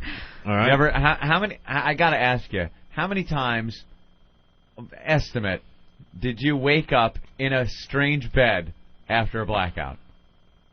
That was pretty good because I had friends that babysat me, so... Oh, they kind of watched to four. make sure. 4 times, though? You woke up and were like, wow, where am I? Yeah, and then one time I woke up in a detox center, and that was pretty scary. Seeing other gather. people sleeping around you, and you're like, where the fuck am I? You woke up like, whoa, what? Yeah. You ever get did you drive during these times? No, I was good about that. You never drove, that you know of. That I know of, exactly. Probably left a trail of disaster behind you. Yeah. Could you just say this? Oh, Betsy. Okay, I can't do that voice, but Betsy. Is that it for the news today? I haven't. Well, Michael Jackson's lawyer. You want to put it in? Michael Jackson. Michael Jackson's lawyers objected to prosecutors showing the kinky magazines and the barely legal DVD found in his bedroom. Ooh. As if that was all he had. And they kept asking detectives if they also noticed perfectly normal things in his bedroom, like letters from U.S. presidents, Steven Spielberg, a card from Liza Minnelli, and also a mannequin duplicate of Jackson's young female cousin, captured at her most beautiful points when she still had a figure of a 10-year-old boy. And that's it. You think he's guilty? Well, he's definitely guilty of being a freak for sure. If he did it one time a long time ago, he should have learned his lesson then. And why do it again? Why do it again? Why Why even put yourself in the position where people can think that you're doing it? Yeah, it's just not normal for little boys and big men to be playing together in a bed. Oh, well, according to your rules. Be surprised. They're so smooth, they slip right out of your hands. They drink a little and black out to say where they wake up. So, yeah, I don't know. That's, Where's the most bizarre place you snapped out of a blackout? Was it the bathroom? The bathroom, yeah, because you're like, okay, obviously I had to use the bathroom. I was in there about a half hour, he said. So he's like, ma'am, are you okay? You've been in there over a half hour. Yeah. So that's kind of strange. What any other place that was like really weird where you woke up and went, wow? Yeah, the detox center. Because I woke be. up and there are other cots or beds or whatever and all these bodies. I'm like, where am I? And then they find the director of the center and she's like, well, the police saw you sitting outside the nightclub and they asked, would you like us to take you somewhere so you can get help? And I said yes. Yeah. I don't remember saying yes. And were I'm you like, real belligerent drunk? Were you during these times? Were you nasty or were you? You mean nasty like? Nah, she was fun. Were you fun or just like during the time? Obviously, I got married, so that's fun. Yeah, right? she was all about the fun. Just wondering. Just wondering. Any other place that you snapped out of it that was kind of like, oof? That's not good. On South Street in Philly, one time. Yeah. Yeah. That was a little weird. I don't know. I like how she just snaps out of it, like all of a sudden. It's like so weird. It's just like you just come to like, whoa. Whew. Yeah, it's scary. And before that, you're walking around, you're talking, you're doing things, but I mean, you would think I was just you're not okay, there. but you just and then all of a can't sudden, remember. whoosh, you just come out of it. Yeah. That is so That's a odd. great way to live your life. No. Every day's an adventure. Where am I going to wake up today? And how much alcohol would it take before you got into this? That's the thing. You just never know. It could. Who knows? And you know what? One is enough. 1,000's too many. Yeah. Yeah, I know. It's something. She gets better and better. That is wild. It's Dee Dee with the news. Thank you, Dee Dee. You're welcome. I think as we go to break... Actually, it's more like Jim Jensen with the news. Jim Jensen was a raging alcoholic. I do believe. So I've heard, allegedly. Oh, that's fantastic. Let's play the Lewis Black thing. Lewis Black did a whole thing on the baseball players, pretty much crying on the stand when they were asked the questions about steroids. McGuire. Yeah. McGuire especially. And pouty McGuire. And Jose. Well, Jose was pretty tough up there. Seiko's just, he's a scumbag. And he had no problem. Lewis Black on The Daily Show. We love The Daily Show, man. Oh, boy. Did this as we go to break. Doesn't like The Daily Show. It's not true. Hold on. Because it's Comedy Central and... you don't like The Daily Show? Never. I believe me, I'd say it if I actually like Jon Stewart, and I think it's a very well-written show. My problem is with the mentality at the Comedy Central. It's not a good Daily Show. Taking Colin's show off and then, screwing him pretty much. They fucked him good. The Daily Show's a great show. It deserves to be on. I just don't like the ideological obsession that they have over there. I thought you hated anything that aired on Comedy Central. Nah, Chappelle's Show's a great show. You can't deny that. It's a funny show. It is. Okay. All right, let's listen. With our troops overextended, intelligence reform bogged down, gas prices at an all-time high, and millions of kids without health care, it was comforting last week to see Congress take on the most pressing issue of all. Do baseball players use steroids? Here's a hint. Yes! On Thursday, 7 former and current big leaguers spoke before Congress in testimony far more riveting than an actual baseball game. The star attraction, 6'5", 220 pounds, able to bench press the mezzanine at Busch Stadium, Mark McGuire. He'll be staring down a tough opponent, the truth. Yes, sir. I'm not here to talk about the past. Strike one. Like I said earlier, I'm not going to go into the past and talk about my past. Strike two. I'm not here to talk about the past. Strike three. No one came off worse than Big Mac. At one point, the strain of not answering anything even made him start crying. Crying? There's no crying in baseball testimony. Fortunately, Congressman Mark Souder wasn't letting him off the hook. If the Enron people come in here and say, well, we don't want to talk about the past, do you think Congress is going to let them get away with that? A fascinating hypothetical. What would happen if the Enron guys got dragged before Congress? I must respectfully decline to answer, on Fifth Amendment grounds, all the questions of this committee and subcommittee. Will you invoke your Fifth Amendment rights in response to all questions here today? Yes, I will. I respectfully decline to answer the question based on the protection afforded me under the Constitution of the United States. Okay. But if the subject had been steroids, they really would have let him have it. McGuire was the biggest name to speak, but the all-star witness team also included Curt Schilling, Rafael Palmeiro, and, of course, Sammy Sosa. I have never taken illegal performance-enhancing drugs. I have never injected myself or had anyone inject me with anything. Oh, really? Because you don't look all that big, but that guy to your left is a freaking tank.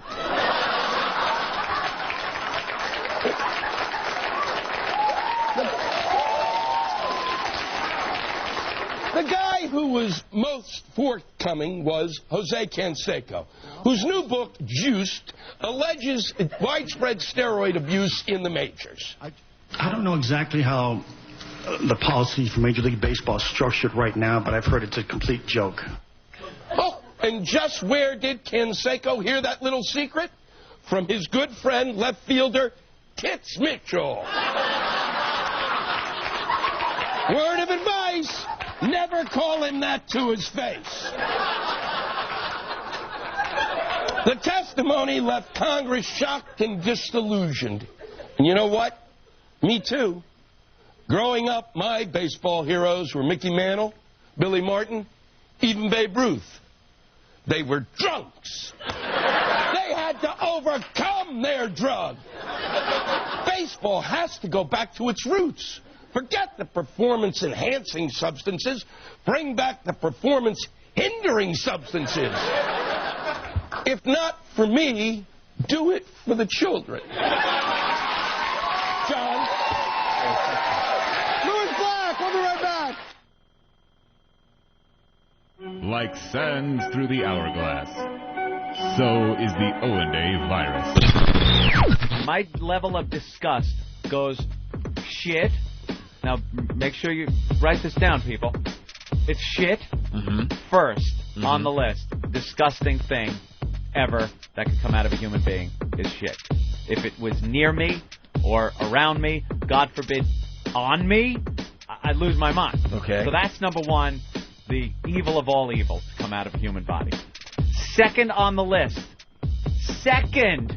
is snot. I agree. If snot gets near or around me or, God forbid, on me, I will freak out. If it's on my couch, I throw the couch away. I agree. Third, splooge? Probably pus. Pus? Some form of pus. Yes, pus. So wait, there's like 3 things you could think of that are worse in your mouth than a load. I didn't say in my mouth. Because you'd rather take a load than eat a booger? Here comes the promo. Because I've had... No, think of it this way. I'm even talking about myself. So I'm talking about snot or anything coming out of me disgusts me. And if, who hasn't shot a load on their own gut, right? It doesn't disgust you. And it goes down to urine, things like that down the line. But urine's one of the least, really. I know, yeah. It really is. You take a leak. You're leaking so much at this point, it's your best friend. Why not? Right. What about earwax?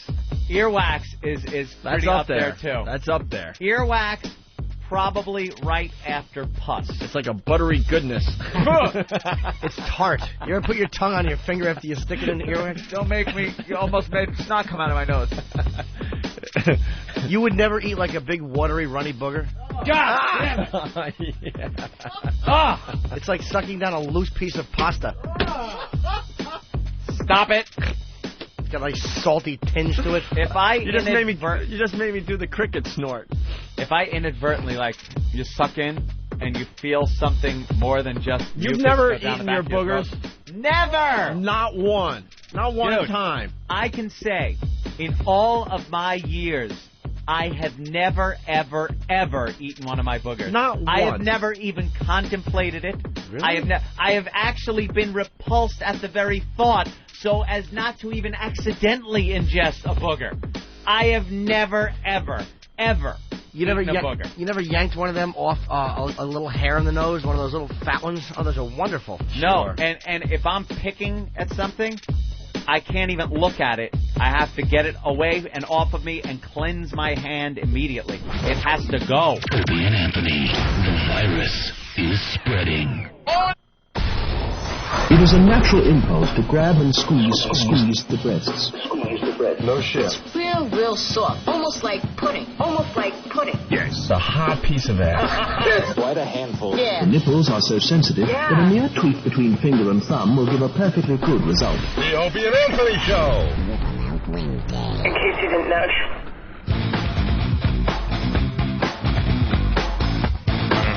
We just had a whole discussion with Lil Jimmy Norton. By now you know it's all about him and his celebrity photos. Well, that's top priority. And Robert Plant will be at the XM compound down here in Washington, D.C. in a couple hours. We're not going to get him on the show. No. And if we did, I would pass out. I would just pass out.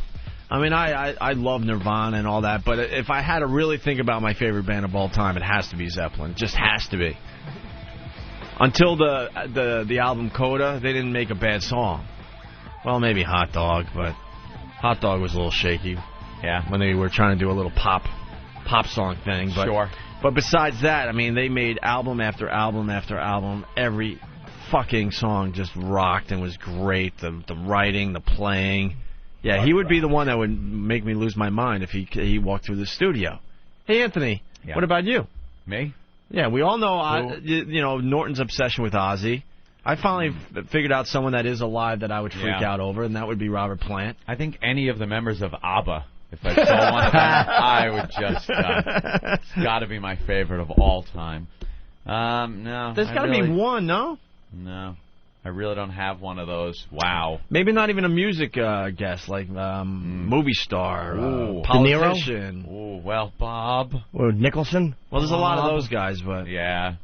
Yeah, there's plenty, like that. Probably. Ted Danson? Major Ted Danson. Sure. Actor like De Niro, sure. That would really be kind of a tough interview or something like that if I saw him Reggie Jackson? in the studio. No, you like Reggie? I like Reggie, but it wouldn't really make me freak out or anything. I would freak out at Pacino walking in and sitting down and having to carry on an interview with him. I'd be all da da da. You look over. I remember one of the first interviews I ever had to do for radio when I just got into the biz, Opie. Me and you over there up in Boston. Pauly Shore? Yes. No. Jesus. Bill Maher? No. It was Eddie Van Halen. Oh, my God, yeah. We were backstage. We were broadcasting backstage. Never really expected to talk to the guys. And they walked right in by where we were broadcasting. At the Worcester Central. Yeah. And they walked by, and we had mics. Obviously, we're doing a show, and kind of stood up with the mic and leaned over the table and said, Eddie, come here, and started asking him questions. And I didn't even know what I was saying. All I could do was look at him, like I'm holding the mic, and I'm staring at him going, holy shit, it's Eddie Van Halen. He's like a foot away from me. And that was kind of weird and freaky because growing up, Van Halen, stop. One of the silliest moments we ever had, because you just brought back a memory for me, was MTV Music Awards. Yeah. And we just finished our broadcast, and Rick, our old producer, we're going up the stairs, remember? Uh-huh. You know what I'm about to say. And all of a sudden, Rick runs up to John Bon Jovi and goes, hey, I'm Rick from, I produce the Opie and Anthony show, and you want to talk to Opie and Anthony, whatever. And John Bon Jovi freaks out, I swear to God, and he goes... Yeah, that was weird. He goes, Opie and Anthony here? Where? And so Rick points down the stairs. So John Bon Jovi runs down the stairs. He's now 6 inches in front of my face. And then as John Bon Jovi's like, you guys rock, we listen to you all the time, all of a sudden, Richie's further up the stairs and goes, John, Opie and Anthony here? And he runs down the stairs. Now and they're telling us how much they love the show. Yeah. They're quoting bits. Yeah. And we're just looking at them like, holy shit, it's Bon Jovi. Yeah, and so now we got John Bon Jovi and Richie Sambora 6 inches from our face just saying how much they love the show. And I guess what happened was the drummer of the band is the real fan. I forgot his name, of Bon Jovi. Yeah, Tico Torres. Oh, thank you. Yeah. And he was listening to the show and told the guys about us when they were practicing in Jersey and stuff. So I guess they would listen to the show, during their downtime. Yeah. And there you have, like Ann said, you have John Bon Jovi and Richie Sambora quoting bits, butt plug, and all this crap. And the only thing I could say is, you guys are pretty cool, too. Yeah. You guys rock.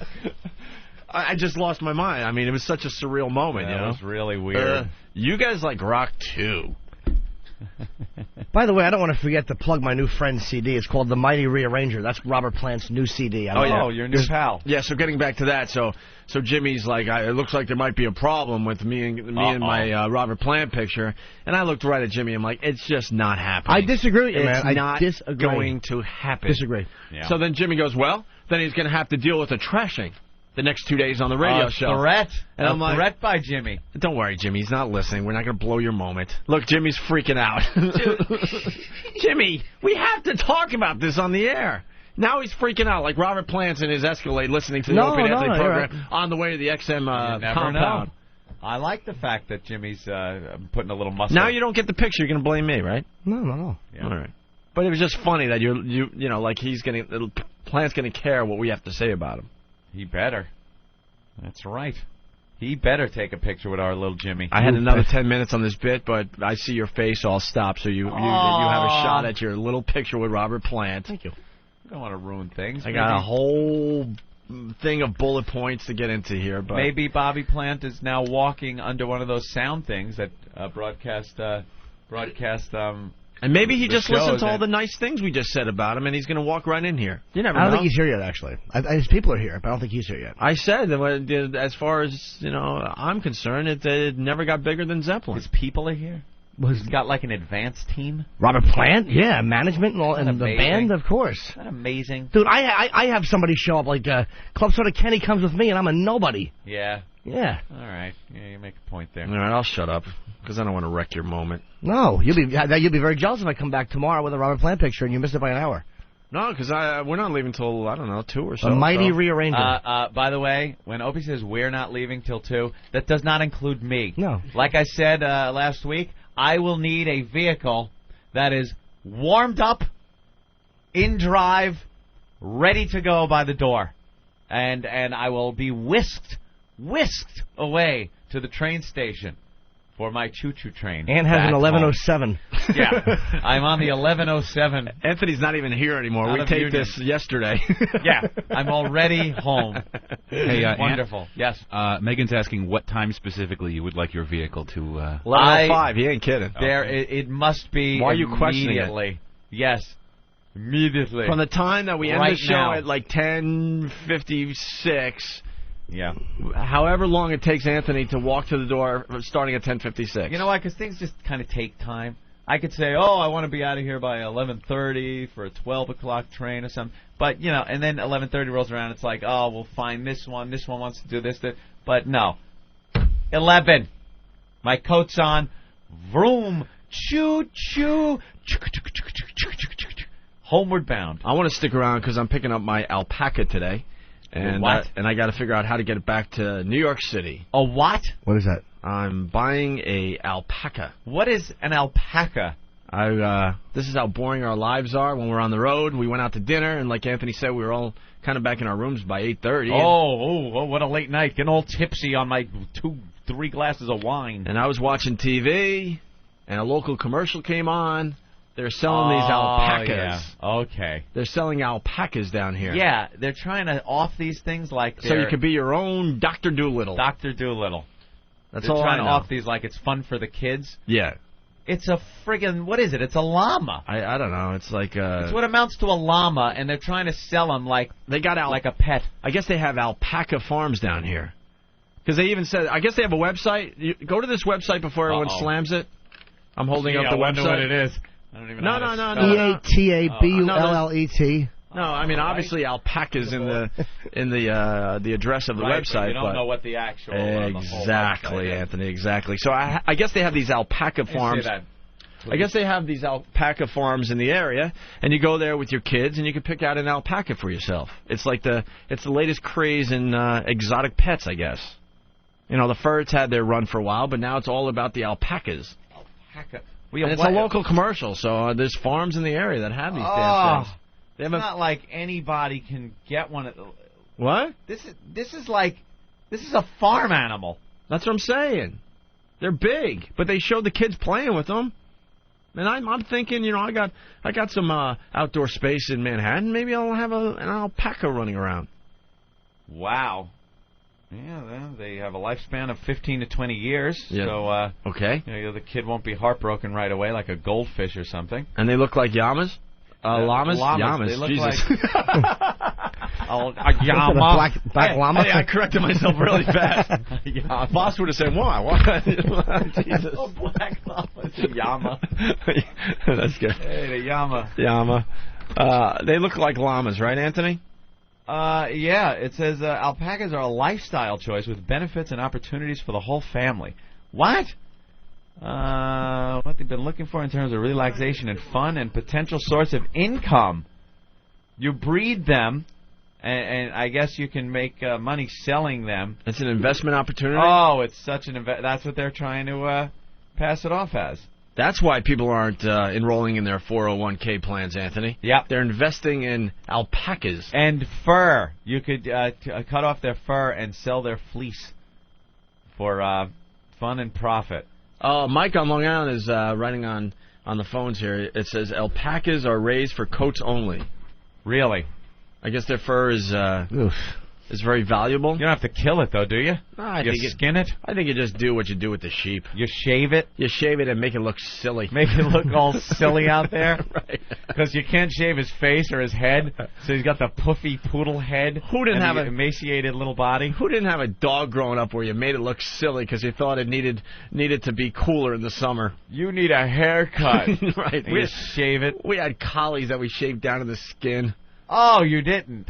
Collie? You got to think the collie hated you, man. Collies are beautiful dogs. Right. Unless you shave them. Our collie looked a little hot in the summer, so we decided it needed to be shaved down. Dogs know how to regulate their heat in the summertime. Yeah, I think the dogs that live their lives just fine before human contact. I don't think we need to dress them up in little coats so you can walk them around on the Upper West Side with their little coat, little dog booties. They got their booties on so they don't get the salt from the sidewalk when it snows on their pads because it dries them out. And then the old bags have to rub lotion into their pads.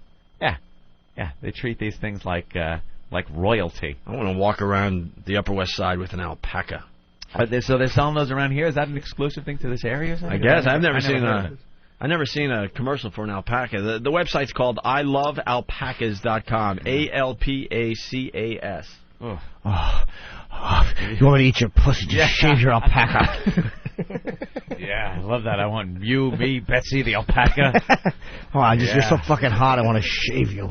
Oh, that's true, Ben. Thank you. An alpaca already walks the Upper West Side. His name's Howard. Oh. Wow. I never noticed the Ben being funny for once. Very good. Kind of a resemblance there. Well, he does have that fake hair that I'm sure he spent a lot of money for. Well, since that's breaking news to you folks? I didn't know. Oh, Howard has been plugging for many, many years. Many, many years. What, phone? We got the inside scoop on that years ago when a client came to NEW. Oh, right. Let's go to Rob Dibble. Mr. Dibble? Gentlemen. Rob? Hi. Rob Dibble, it's Opie, Anthony, Jim Norton. How are you, buddy? Oh, I'm hanging in there. This is not a good idea, I just realized. We're on a delay. Really? Yeah, we're on like a 2-second delay that never was fixed. And we want to do our interview with Rob Dibble about Barry Bonds and the steroid thing, which is just, building up more and more steam as the days go on here. See? Delay. Well, Rob? I could work the delay because we've been doing it on our dual satellite deal. Kevin Kennedy's been in Arizona and I'm in Florida, so I'll just pause after you guys ask me the question. Hey, Anthony, you want to do the whole over thing? I think Rob Dibble is smart enough to do the over thing. Yeah, the listeners didn't pick up on this, but we've been trying to do this. We figured we'd work it like a ham radio or something, and when you're done and when we're done, we'll just say over, and that'll let the person know that it is now time for you to talk. Over. All right, so let's get into the Barry Bonds stuff. He's just being so overly dramatic. It's, why me? Why am I getting dragged into this? Make sure all the cameras see me and my son. And I just think he's blowing smoke. I think he's going to play sometime during the season as soon as his knee is ready. But I think it's, let me try and reverse all the attention and throw it back on the media and get some sympathy from the public. And then, now you look at me in a different light. Over?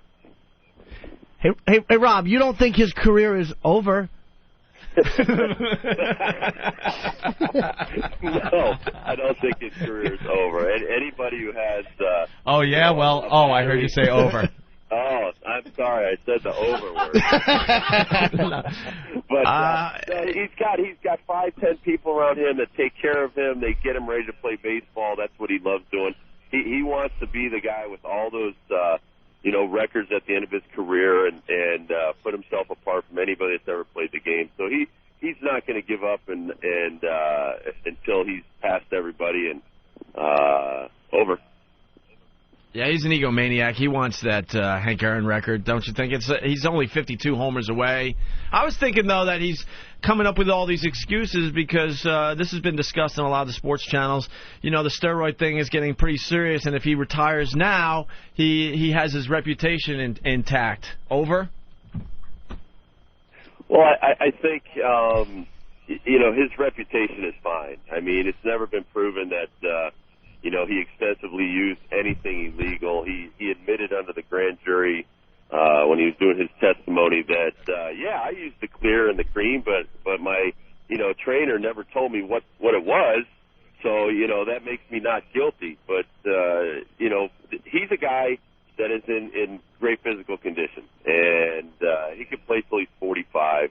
When you're making $18 million a year, you've been doing this for, most of your life, there's nothing else that he can do except play Major League Baseball. And he knows that. The Giants know that. He's got the Giants over barrel because they backed out of this part of the deal that he had to have 500 plate appearances this year. And then the next year would kick in on his contract, $18 million per. They took that out of the language. They took that language out of his contract. So now he doesn't even have to play this year. He can milk that knee injury and still make $18 million.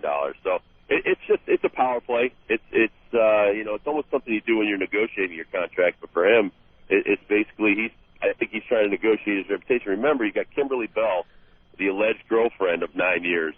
She's testified before the grand jury now. She's saying that he said he used steroids and all that stuff. So he's trying to protect what little reputation he's going to have left if it is true that he had that 9-year affair with this woman. Over. Well, I think how come McGuire is taking so much heat then? He didn't fess up to anything. And people are already talking about stripping him of records and how his reputation is destroyed.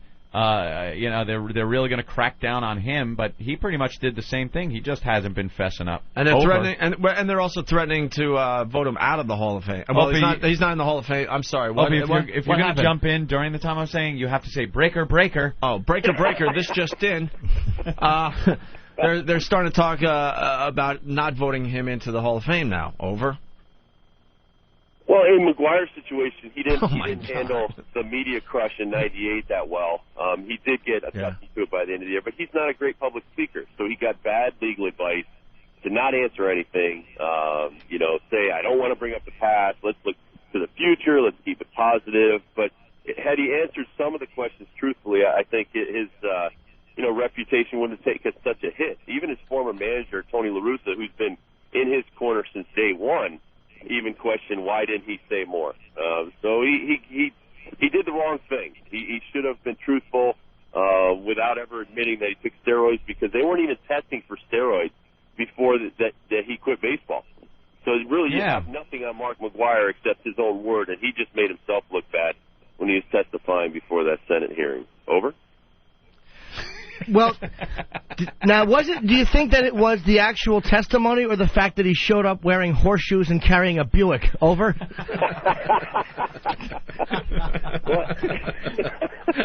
Actually, in his case, he's trying to get on the Pro Golfers Tour.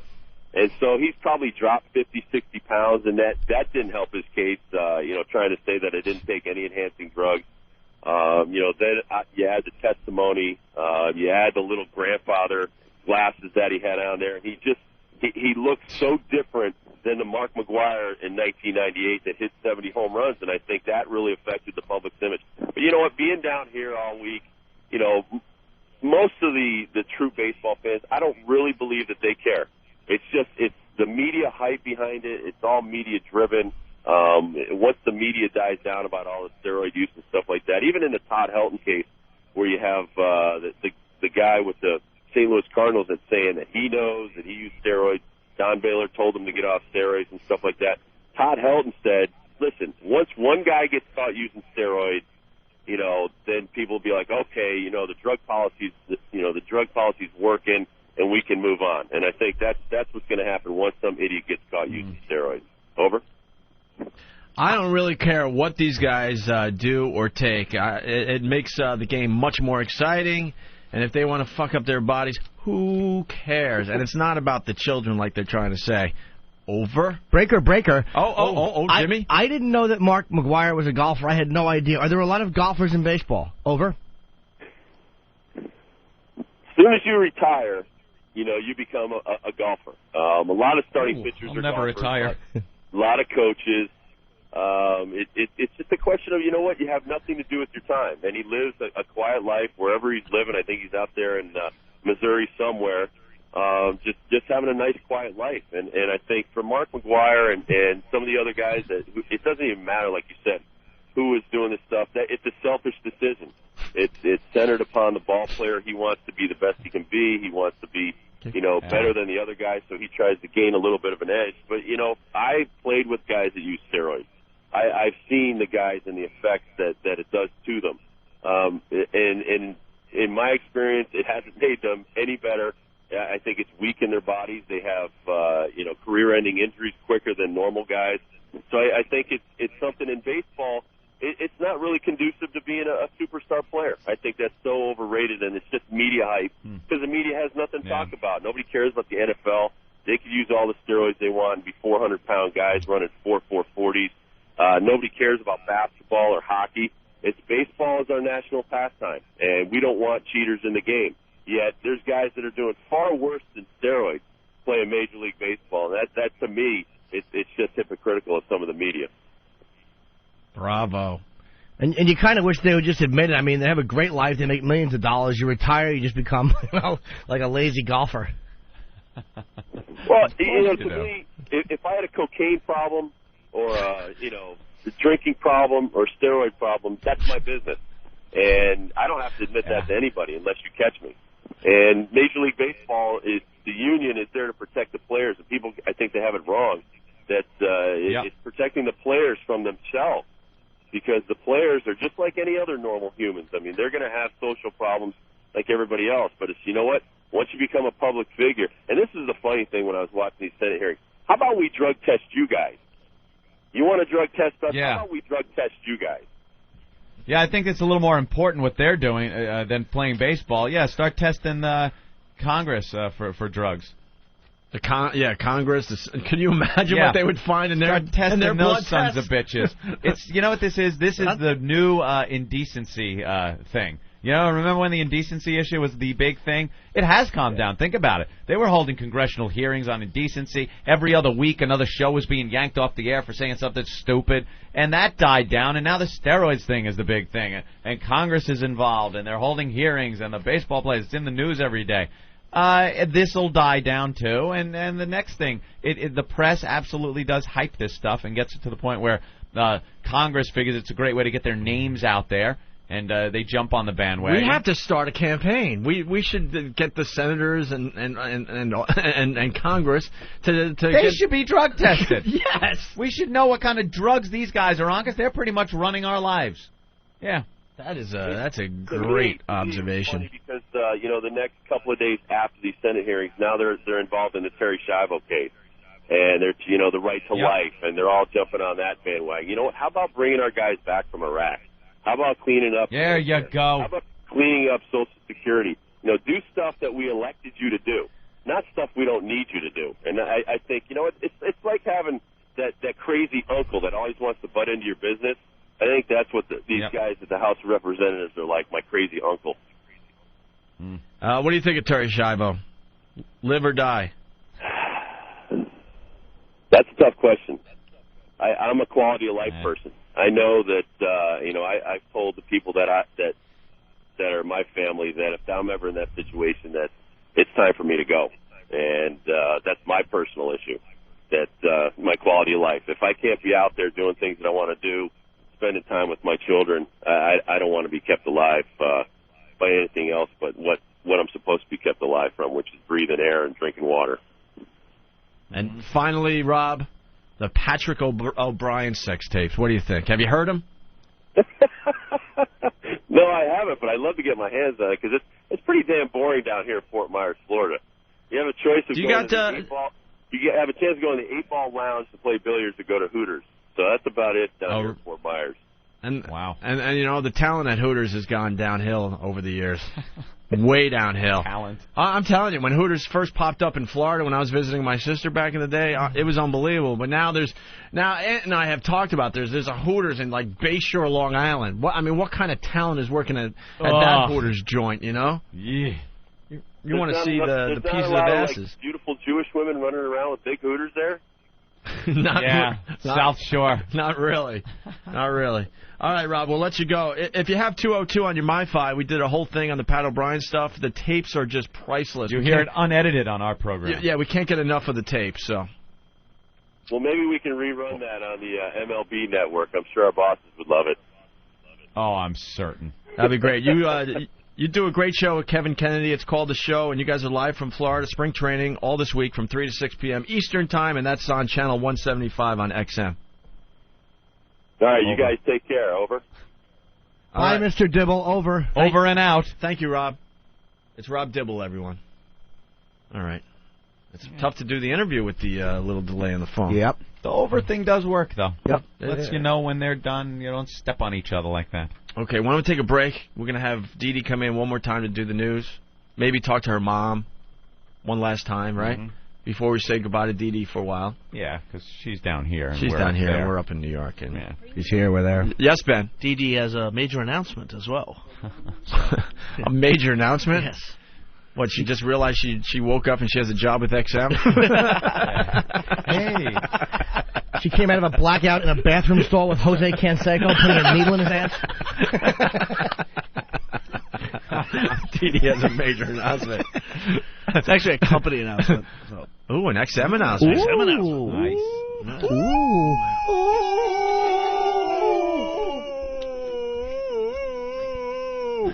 The hourglass. So is the Owen-Day virus. What happens creatively that all of a sudden, you shut off your brain? You know, like you said, you're in this really nice mansion looking at $4 or $5 million paintings. Yeah. You know, and then all of a sudden, because you're living this new life, your creativity starts to go away, I guess. That's true. It happens. We got to watch out for that, Opie. You know? I was kind of thinking about us watching this movie. Got to watch out for that. A little bit. Let's go to Sally in Minnesota. Get those perks in your apartment like a chair. Hold on a second. Hold on. You know, you'll start going, hey, here we go. Now I'm living the life. You don't have to worry about me, but I did order a dresser. Thank you. You did? Thank you. Yes, breaking news on the Opie and Anthony program. A dresser? Where have you kept your clothes up until now? On the floor. Are you kidding me? No, Stop man. it. Hold it. I can't even believe this. Hold on, Sally.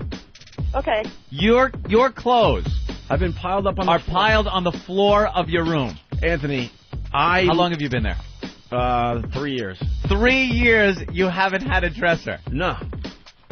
What is wrong with you? I just I live differently. I don't know what it is. Differently? That's differently than anybody in this country. I like being kind of I like having the feeling that I'm like a free spirit, and I don't know. Free spirit? I did like you're squatting? I finally got like a CD/DVD rack too, because all my CDs and DVDs were just kind of thrown around the living room, you know, on the floor. Yeah. How did you? Now, where did you buy this dresser? I'm fascinated. Just around my neighborhood. You didn't find it out on the sidewalk. No. I've been buying nice stuff. It's just been a very slow process.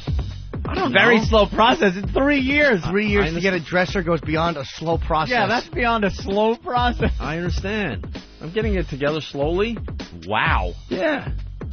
I am stunned that you just kept your clothes on the floor. I get them cleaned and all, and then I just pile them up nice. That's all. And then when you need to get dressed, you just like look through the pile. You don't have. No, I have it kind of organized. You know, shirts, jeans. Yeah. In piles? In piles on the floor. Yeah. Do you have a bed? A really nice bed. It's a nice bed? Yeah. But is it just a mattress on the floor? No. It actually has a headboard? No. Are you insane? You don't have a headboard type bedroom set? I have the mattress and the box spring and the little. You have a metal frame. Yeah. That the mattress and box spring sits on, and that's it. That's it. You have no headboard? It's not important to me. No night tables? Where you take your change and put it out and your watch and put it... This is stuff human beings do. Yes.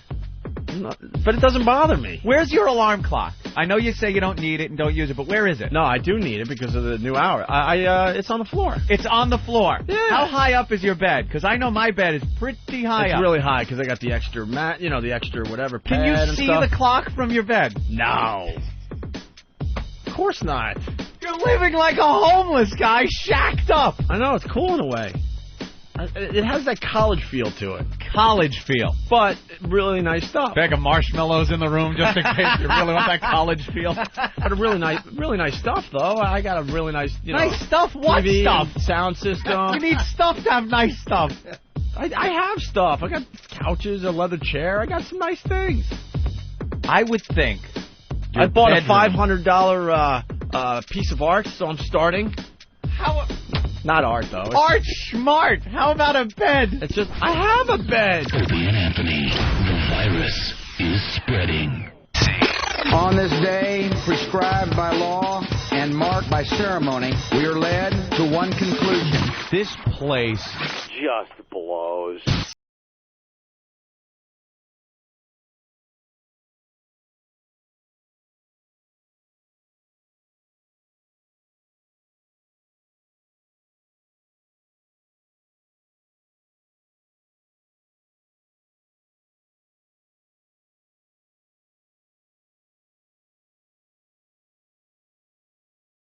City tomorrow for the rest of the week.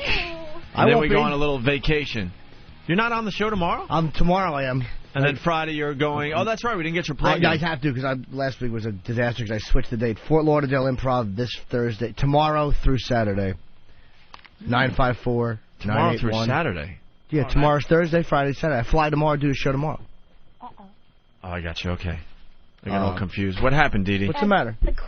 I'm tingled. Hold on. Uh-oh. You're tingled? She just came out of a blackout. Oh, nice. I don't know how it got on the chair like that. Now it's all her headphone cord is twisted around the chair. Jesus. Ben's flipped it over.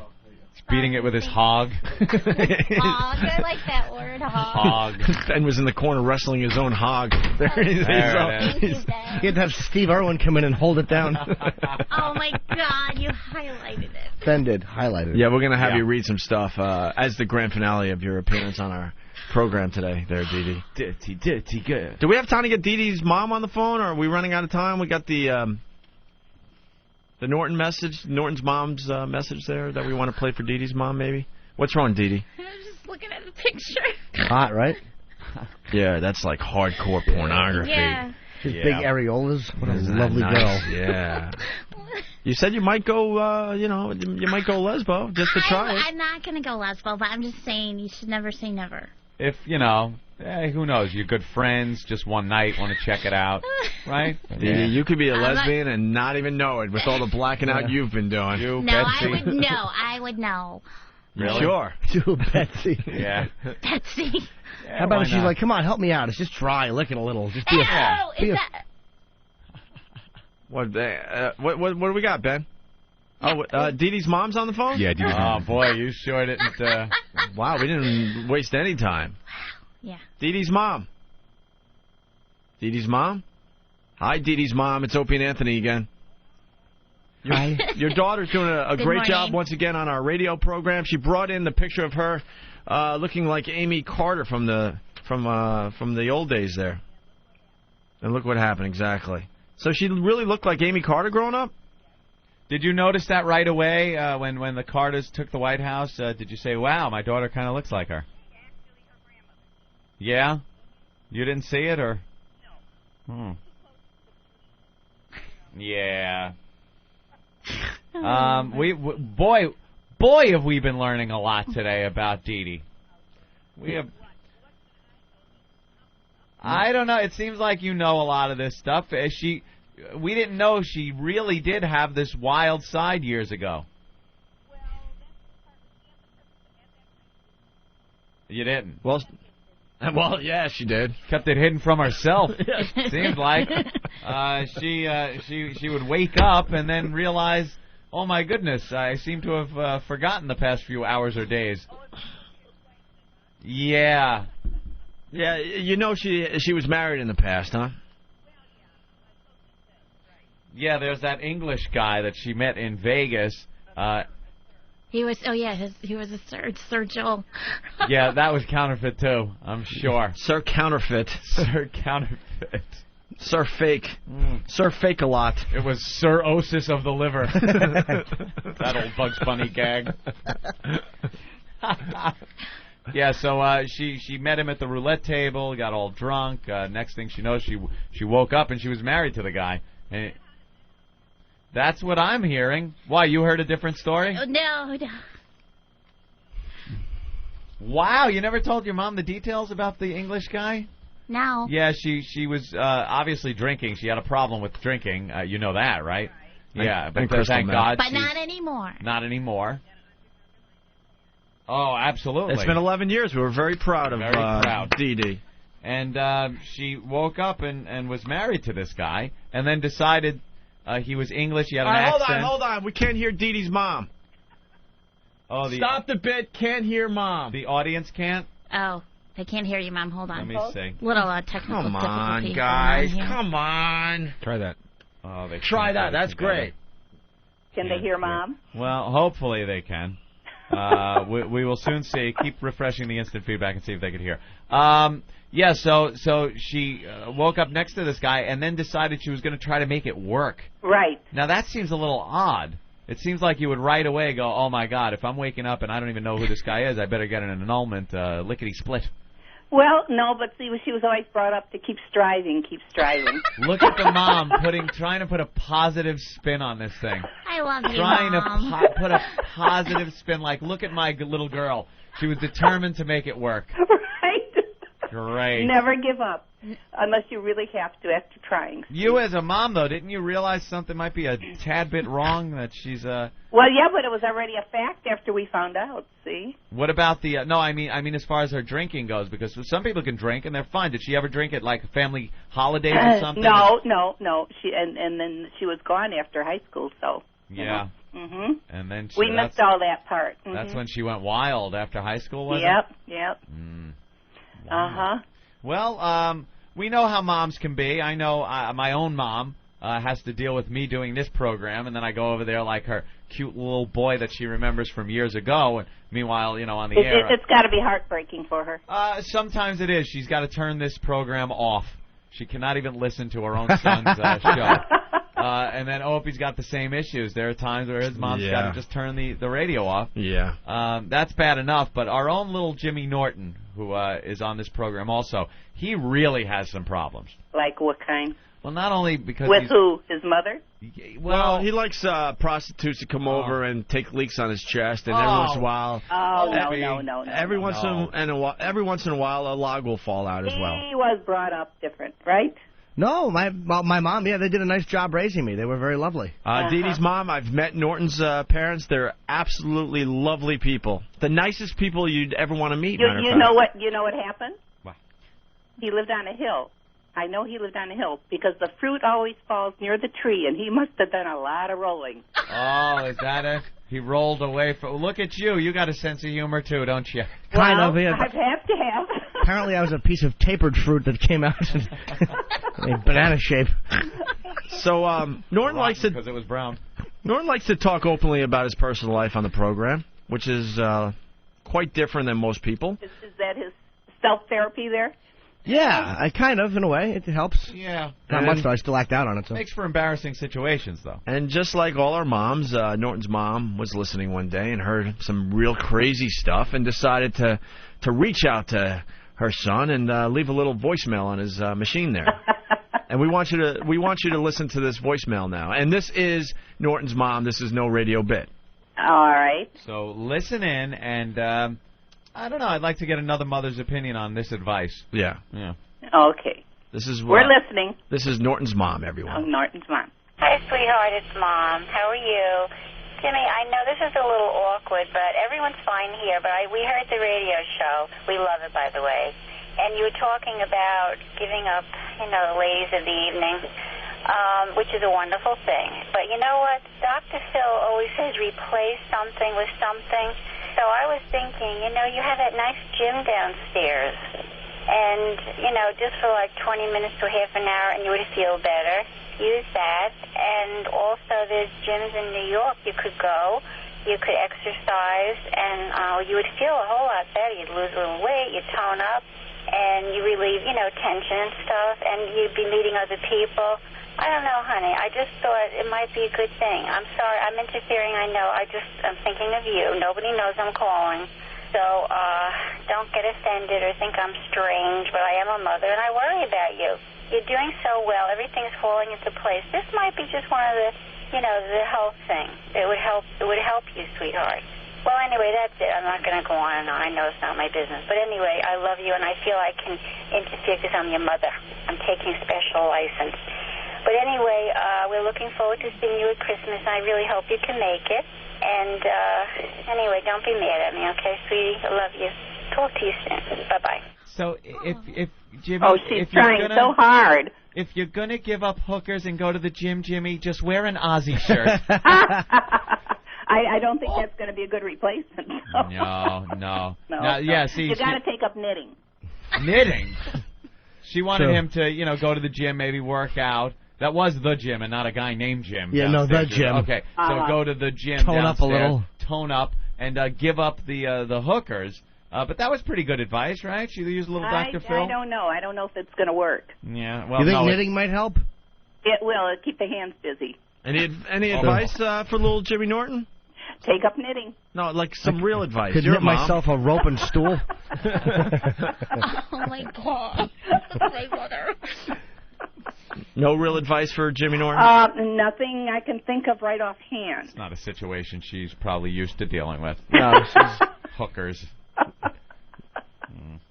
He's got to get another hobby.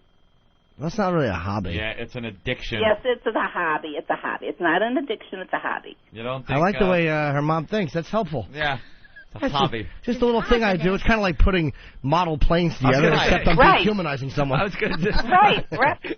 I was going to say, it's just like, model airplanes. Jesus. Why don't you have your mature listeners send you in one-liner advice and put them in a hat or a shoe and pick one out a day? And take that advice. Sam, you want to produce this radio show? That's a good one. So that's much better than the advice we get from our own producers. Oh, well, see? Oof. I see you. No, why? No pictures today. Dude, no. What's that for? What? I'm happy to leave. Why are we taking pictures today? I don't know. They said they wanted me to come in and take pictures. No pictures today. Oh, God. No, I'm exhausted. I am so sick of pictures. I'm really sick of pictures. Well, you could autograph Thank them you. and sell What? them. No, he's going to take them. No. For what? For what? Yes. For what? For what? For the boss. Boss wants pictures taken. Boss wants pictures. Which boss? For what? All the bosses. Pictures. For what? I'm not even kidding They today. need new photos. Well, someone's got to tell us before they take the picture, so So you can comb your so hair. we can shower Right. and not be hung over and tied. You look No, fine. I'm not taking any more pictures. You look very svelte in that shirt, actually. It's for promo materials, guys. That's what's Well, Yeah, someone's got to great. tell us ahead Picture of time. I'm not diva. even kidding anymore. Are you Every time they take photos, Yeah. we look awful. Are you on the Because air no one tells arguing? us ahead of time. Yeah. I'm serious. No. This is live on the air arguing. Yeah, we're arguing on the air live. This is our stupid radio show. Can you believe it? I know that we actually do this on the air. What's Opie getting? You all have to take up knitting. Knitting? Wow, she's really into the knitting. Has that ever worked for Dee Dee or anything? Dee Dee, did you knit? No. You never knitted? She doesn't cook either. You don't cook, huh? Well, There you I go. cook, but I'm not a cook like her. Yeah. You just order a lot of takeout or something? No, really, have your listeners send in advice and pick it out of the shoe right. and you know. They could take pictures next time we're down here and warn us. I'll pitch in. Yeah. No, I'm not. No. That's all right. Why can't you take the picture like that? And the listeners could abuse us all they want. I'm so sick of pictures of us just looking tired and non-showered Nothing and worse than the hungover. after the show picture. You want a new No, image. if they want Yeah. pictures next time, they can warn us ahead of time, and we'll shave and do all that stuff. I'm Right. so sick of bad publicity photos. But see, I understand that would shatter your image. You know, here I see the promo now. Photo diva. Have fun with it. I don't care, but I'm dead serious. I'm so sick and tired. And then the pictures look bad, so then they Photoshop my eyes wide open with a smile. I look like a fucking retard. Oh, watch your language. I look worse than I look worse than Terry Schiavo in half these pictures. My mouth is open. I'm smiling, and my eyes are as wide as they possibly could be. Oh. My neck is twice as long because they decide my neck needs to be longer. I'm so done with photographs. No pictures today. No photographers. Anthony, help me out with this. Seriously. No pictures today. When did you, Dee Dee, are you there? Ben, when did you find out they wanted photographs? Dee Dee, are you there? Yes, I'm here, but they're talking. This isn't a show. This She is can what just we talk. They need to go out and have a drink, I guess. Oh, that's good advice. Maybe your daughter can join us and pass out somewhere. No. I need to knit, and they need to get drunk. What are these photographs going to be used for? What are they used for? I'm serious. Look at Ben. You're Don't the take producer. him, Ben. What you Ben knew getting all ahead of time? belligerent. I'm doing shit. Wow, Ben is really belligerent. Uh-oh. Ben, what? Seriously, you didn't tell us ahead of time, and you're getting all pissed. But you know what? Someone has to tell us when this shit's going on. You're the producer. I if you knew ahead of apologize for time, the I might have language, forgot to Dee Dee. tell you about it, but stop bitching. The listeners get annoyed. It's just getting annoying. Tough Well, shit. bitch. I probably forgot to tell you about the photos. About a million. Well, what are they for? They just need more photos for if they need photos. Like that photo that's standing out there. Yeah. Well, that's another. The photo that's in the stand up. That's a horrible photograph. But you know why? Because we were tired and they came in after us doing a morning show and no one warned us. You're never happy. No one warned us. Dee Dee, they have to meditate. They have to go and meditate. I could show you. I could prove my point. You could say I'm tired all the time, whatever. But the last time they didn't like the photographs because we were tired, so they photoshopped our faces to look like freaking Frankenstein. Don't do them. I don't care. Good. We're not doing them. I'd like to do a picture. Photo diva on the way. Photo diva. Hey, will that guy stick around if Robert Plant's in the area? We can do me and Robert. I'm not Robert Plant, but will I do? Hey, Mad Mexican, what's up? Not even Robert Kelly. Hey, tell you what, I got something for Jim, and then I'm going to get the hell out of here. I'm doing a show. All right. Okay? Jim, I didn't see you on Valentine's Day, so I got you. Okay, Jim, I didn't see you on Valentine's Day, so I got you this for Valentine's Day. It's all yours. Oh, thank you. What is it there, I Mad don't know, it Mexican? looks like a genetic thing gone wild or something. No, you got to explain it. We're on the radio. Oh, okay, that's what it is. It's a genetic doll that they call kids something or other. Sugarloaf costume kids. And it's got like a. You hear that? Sounds weird. Everybody thinks that's kind of creepy, huh? Yeah, it's got like my face. It looks like me, with a black fur around it and 2 red ears, and it says in a red heart on the stomach, "Love you." Ooh. So, Wow. yes. I didn't see you on Valentine's Day. Jim, good to see you again. Good to Gentlemen, see you. take Thank you. care. I'm going to go back to offend the masses. Thank you, Mad Mexican. Aloha. Okay. Wow. All right. Is that the weirdest thing anyone's There ever you go. given you? It looks like Chaka from Land of the Lost. It does. It's like a baby face in a bear suit. It kind of looks like you, though. A It really younger does. version of you. If me and Steve had a baby, this is what it would look like. It would be all cozy with your face. My face and a bearish body. Anyway, so where were we? You need to meditate. Saying no pictures? But because you know. What? I don't want Just pictures taken explain after the show. Yeah, explain it in a way where people will understand. Because I know I sound like an idiot, but we are exhausted after the show. Anytime pictures are taken after the show, they come out awful because we are exhausted. So yes, there will be no pictures today. You guys are vain? no, it's not even. It's not even that. It's so much more involved than that. The guy that came in with the camera. First of all, the first publicity photo we ever took. He liked Anthony in the photo because Anthony raised his eyebrow, which is fine. But I looked stupid in the picture, so instead of taking another one and maybe having Anthony do the same pose, he decided to Photoshop my face. And we looked at the pictures. To this day, it pisses me off. And we looked at the pictures online. Yeah. And I go, don't do that. It looks ridiculous. And he insisted on doing it anyway.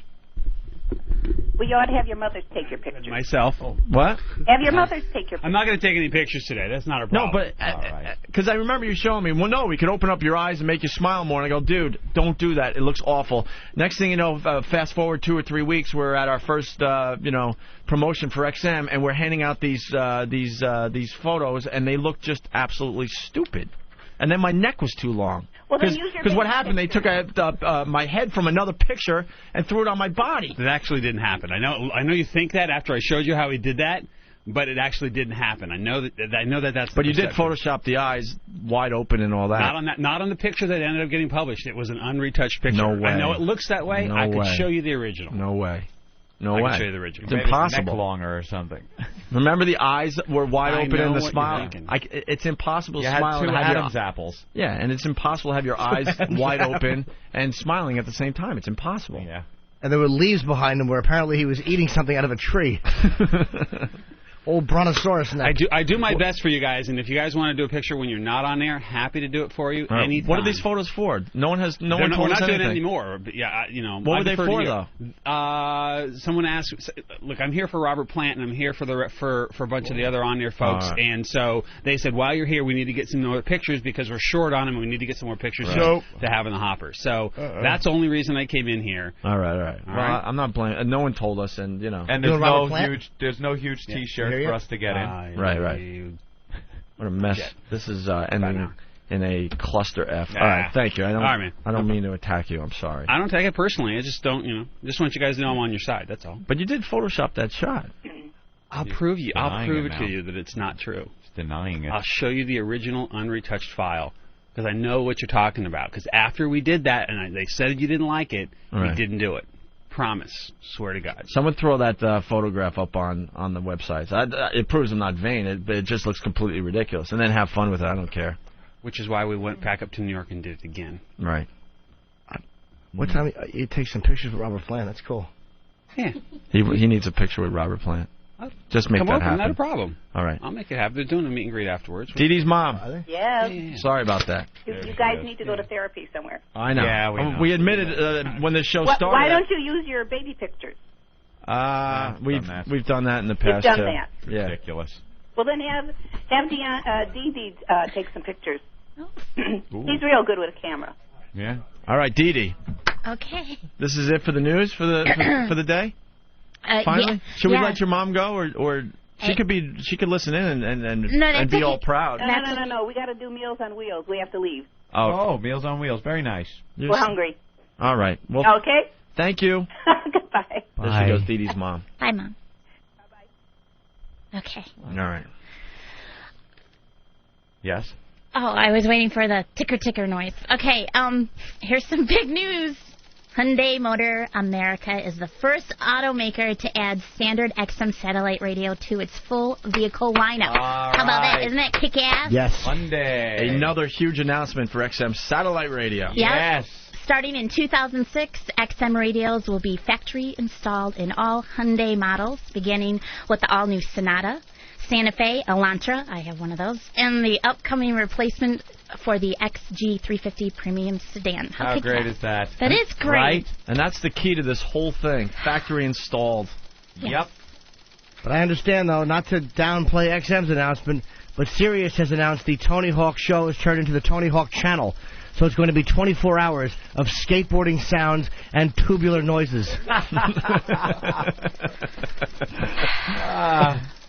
Okay, speaking of cars, vehicles. I think actually Sirius did announce that their newest unit is coming out, and it is the size of a Hyundai.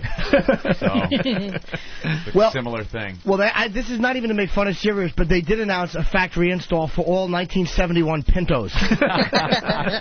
Those idiots. All kidding aside, Howard has no idea what he got himself into. Have fun over there. Good luck to you. I know, that's pretty kick-ass. Enjoy the money. Which is a great thing, obviously, but as far as getting an audience, good effing luck. Sirius is good, though, man, because if you can just, you put it in the kitchen, like if you take out the microwave, it fits perfectly where that used to hang. Instead of eating omelets, you can just listen to your favorite radio programming with commercials. The stuff Elo was telling us after the show yesterday, oh, my God. Oh, nice. Good luck. Oh. Are you ready? Mm-hmm. Some sad news here. Somebody passed away. Steelers football star David Little. He died while weightlifting at home in Miami. Oh. Oh, no. He was only 46. Oh. No. That's terrific. Oh. Yeah. Steroids? No, weightlifting. Not steroids. But Nothing about steroids. Did his heart stop? How did he die weightlifting? I don't know. I guess it maybe fell on it. He was suffocated by the barbell. Oh, man. Yeah, his children, David Jr. and Darian, found him. Oh. Yeah, that's sad. Hey, take that with you for the rest of your life, kids. Yeah. Couldn't get it off his chest. Couldn't get it off of there, rolled onto his neck. Yeah. Suffocated Couldn't him. he turn to the left? You can't turn? I would think there's a way to get those goddamn weights off you, unless it just crashed down and crushed his windpipe. Oh, maybe it slipped out of his hand or something when he was trying to push it up? Maybe. Oh, that's sad. But I have some good news for your female listeners. Oh, okay. Yeah. Well, studies are showing that your monthly visit from Aunt Flo helps you live longer. Yeah. Really? Bloody ridiculous, but it's true. Dr. Thomas Pearl, he's a New England doctor, says that women are almost 6 times as likely to live to 100 as men. And he thinks it's because of your monthly visit from Aunt Flo, because iron helps produce free radicals. That's not what it is. It's Yes, just women don't have them nagging them. So the blood loss makes most women iron deficient. So to test his theory, he's avoiding red meat and donating a pint of blood bi-monthly to make himself iron deficient to see if he lives to 100. He said that I menstruate, but only every 8 weeks. So the rest of the time he's like skiing. And So he's simulating giving himself a period. Yeah. What an ass. He should just dump it into his underwear and walk around. Ew. And to be realistic. I mean, not much. Smell up the room and not fuck his spouse. Be cranky and annoy everyone. Is he also a melodramatic asshole? 8 days a month he gives blowjobs. And he cries 3 days before he gives blood. Nobody loves me. I'm fat. Yuck. Well, old pulp boxers. you should try it, Jimmy. Try not eating red meat and do that. How awful. Horrible. That's pretty much the news. I mean, the big deal is the announcement. What about on Oprah? Sunday. Oh, see, I don't have that on my thing. All right, read the Oprah story. It's a good one. Cold read. Oprah to taste the poor life.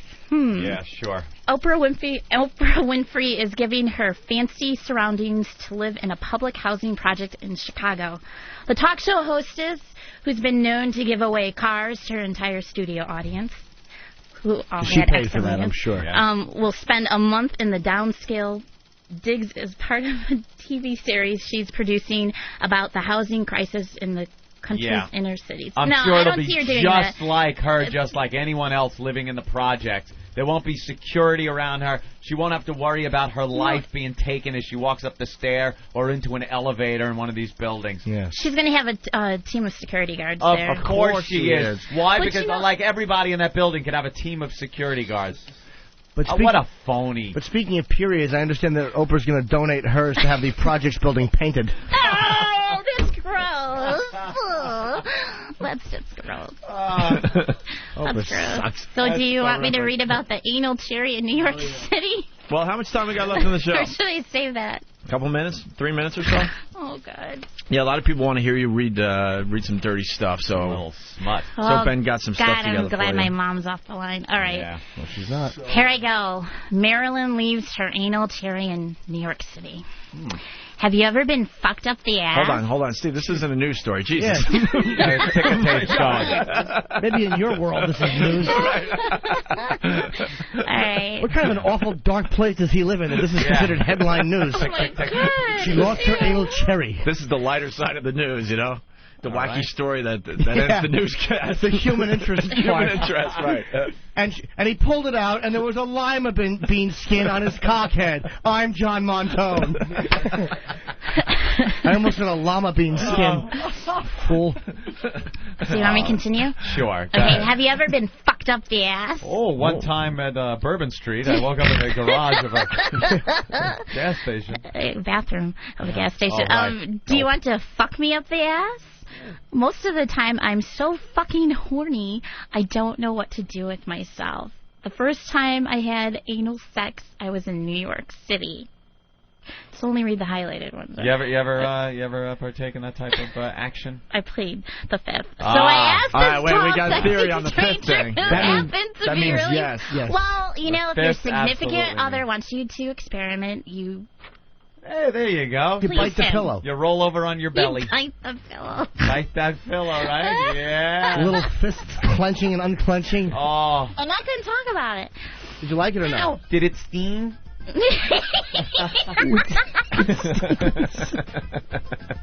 Ow, it stings. It hurt a little, that's all I'll say. All right. Well, you're honest. I like that. But, you know, you wanted to do it one time, I gave it a try. Only Give once? it a whirl. Well, I pleaded. A few times. The once you realized it was not too bad. No, it just, you know, you try to, you know, don't you try to please your significant others? You do what they want, right? Certainly. There you go. There you go. So you figured. I just try to please my doctor at this point, so. He wasn't saying hip hip cheerio. Give it up then. And all that sort of rot. Okay. No, wasn't the English counterfeiter? the English counterfeiter. Yeah. Was it him? No. Oh, I no. thought it was him. Somebody It was else. the Secret Service agent, so he didn't arrest her. No. This is a few years after that. Oh, okay. So I asked this tall, sexy stranger who happened to be really fucking hot if he'd like to go for a drink. I could really use a stiff one. I bet. He smiled and laughed, obviously getting my drift. Well, where do you want to go? Uh-oh. He asked. Program complete.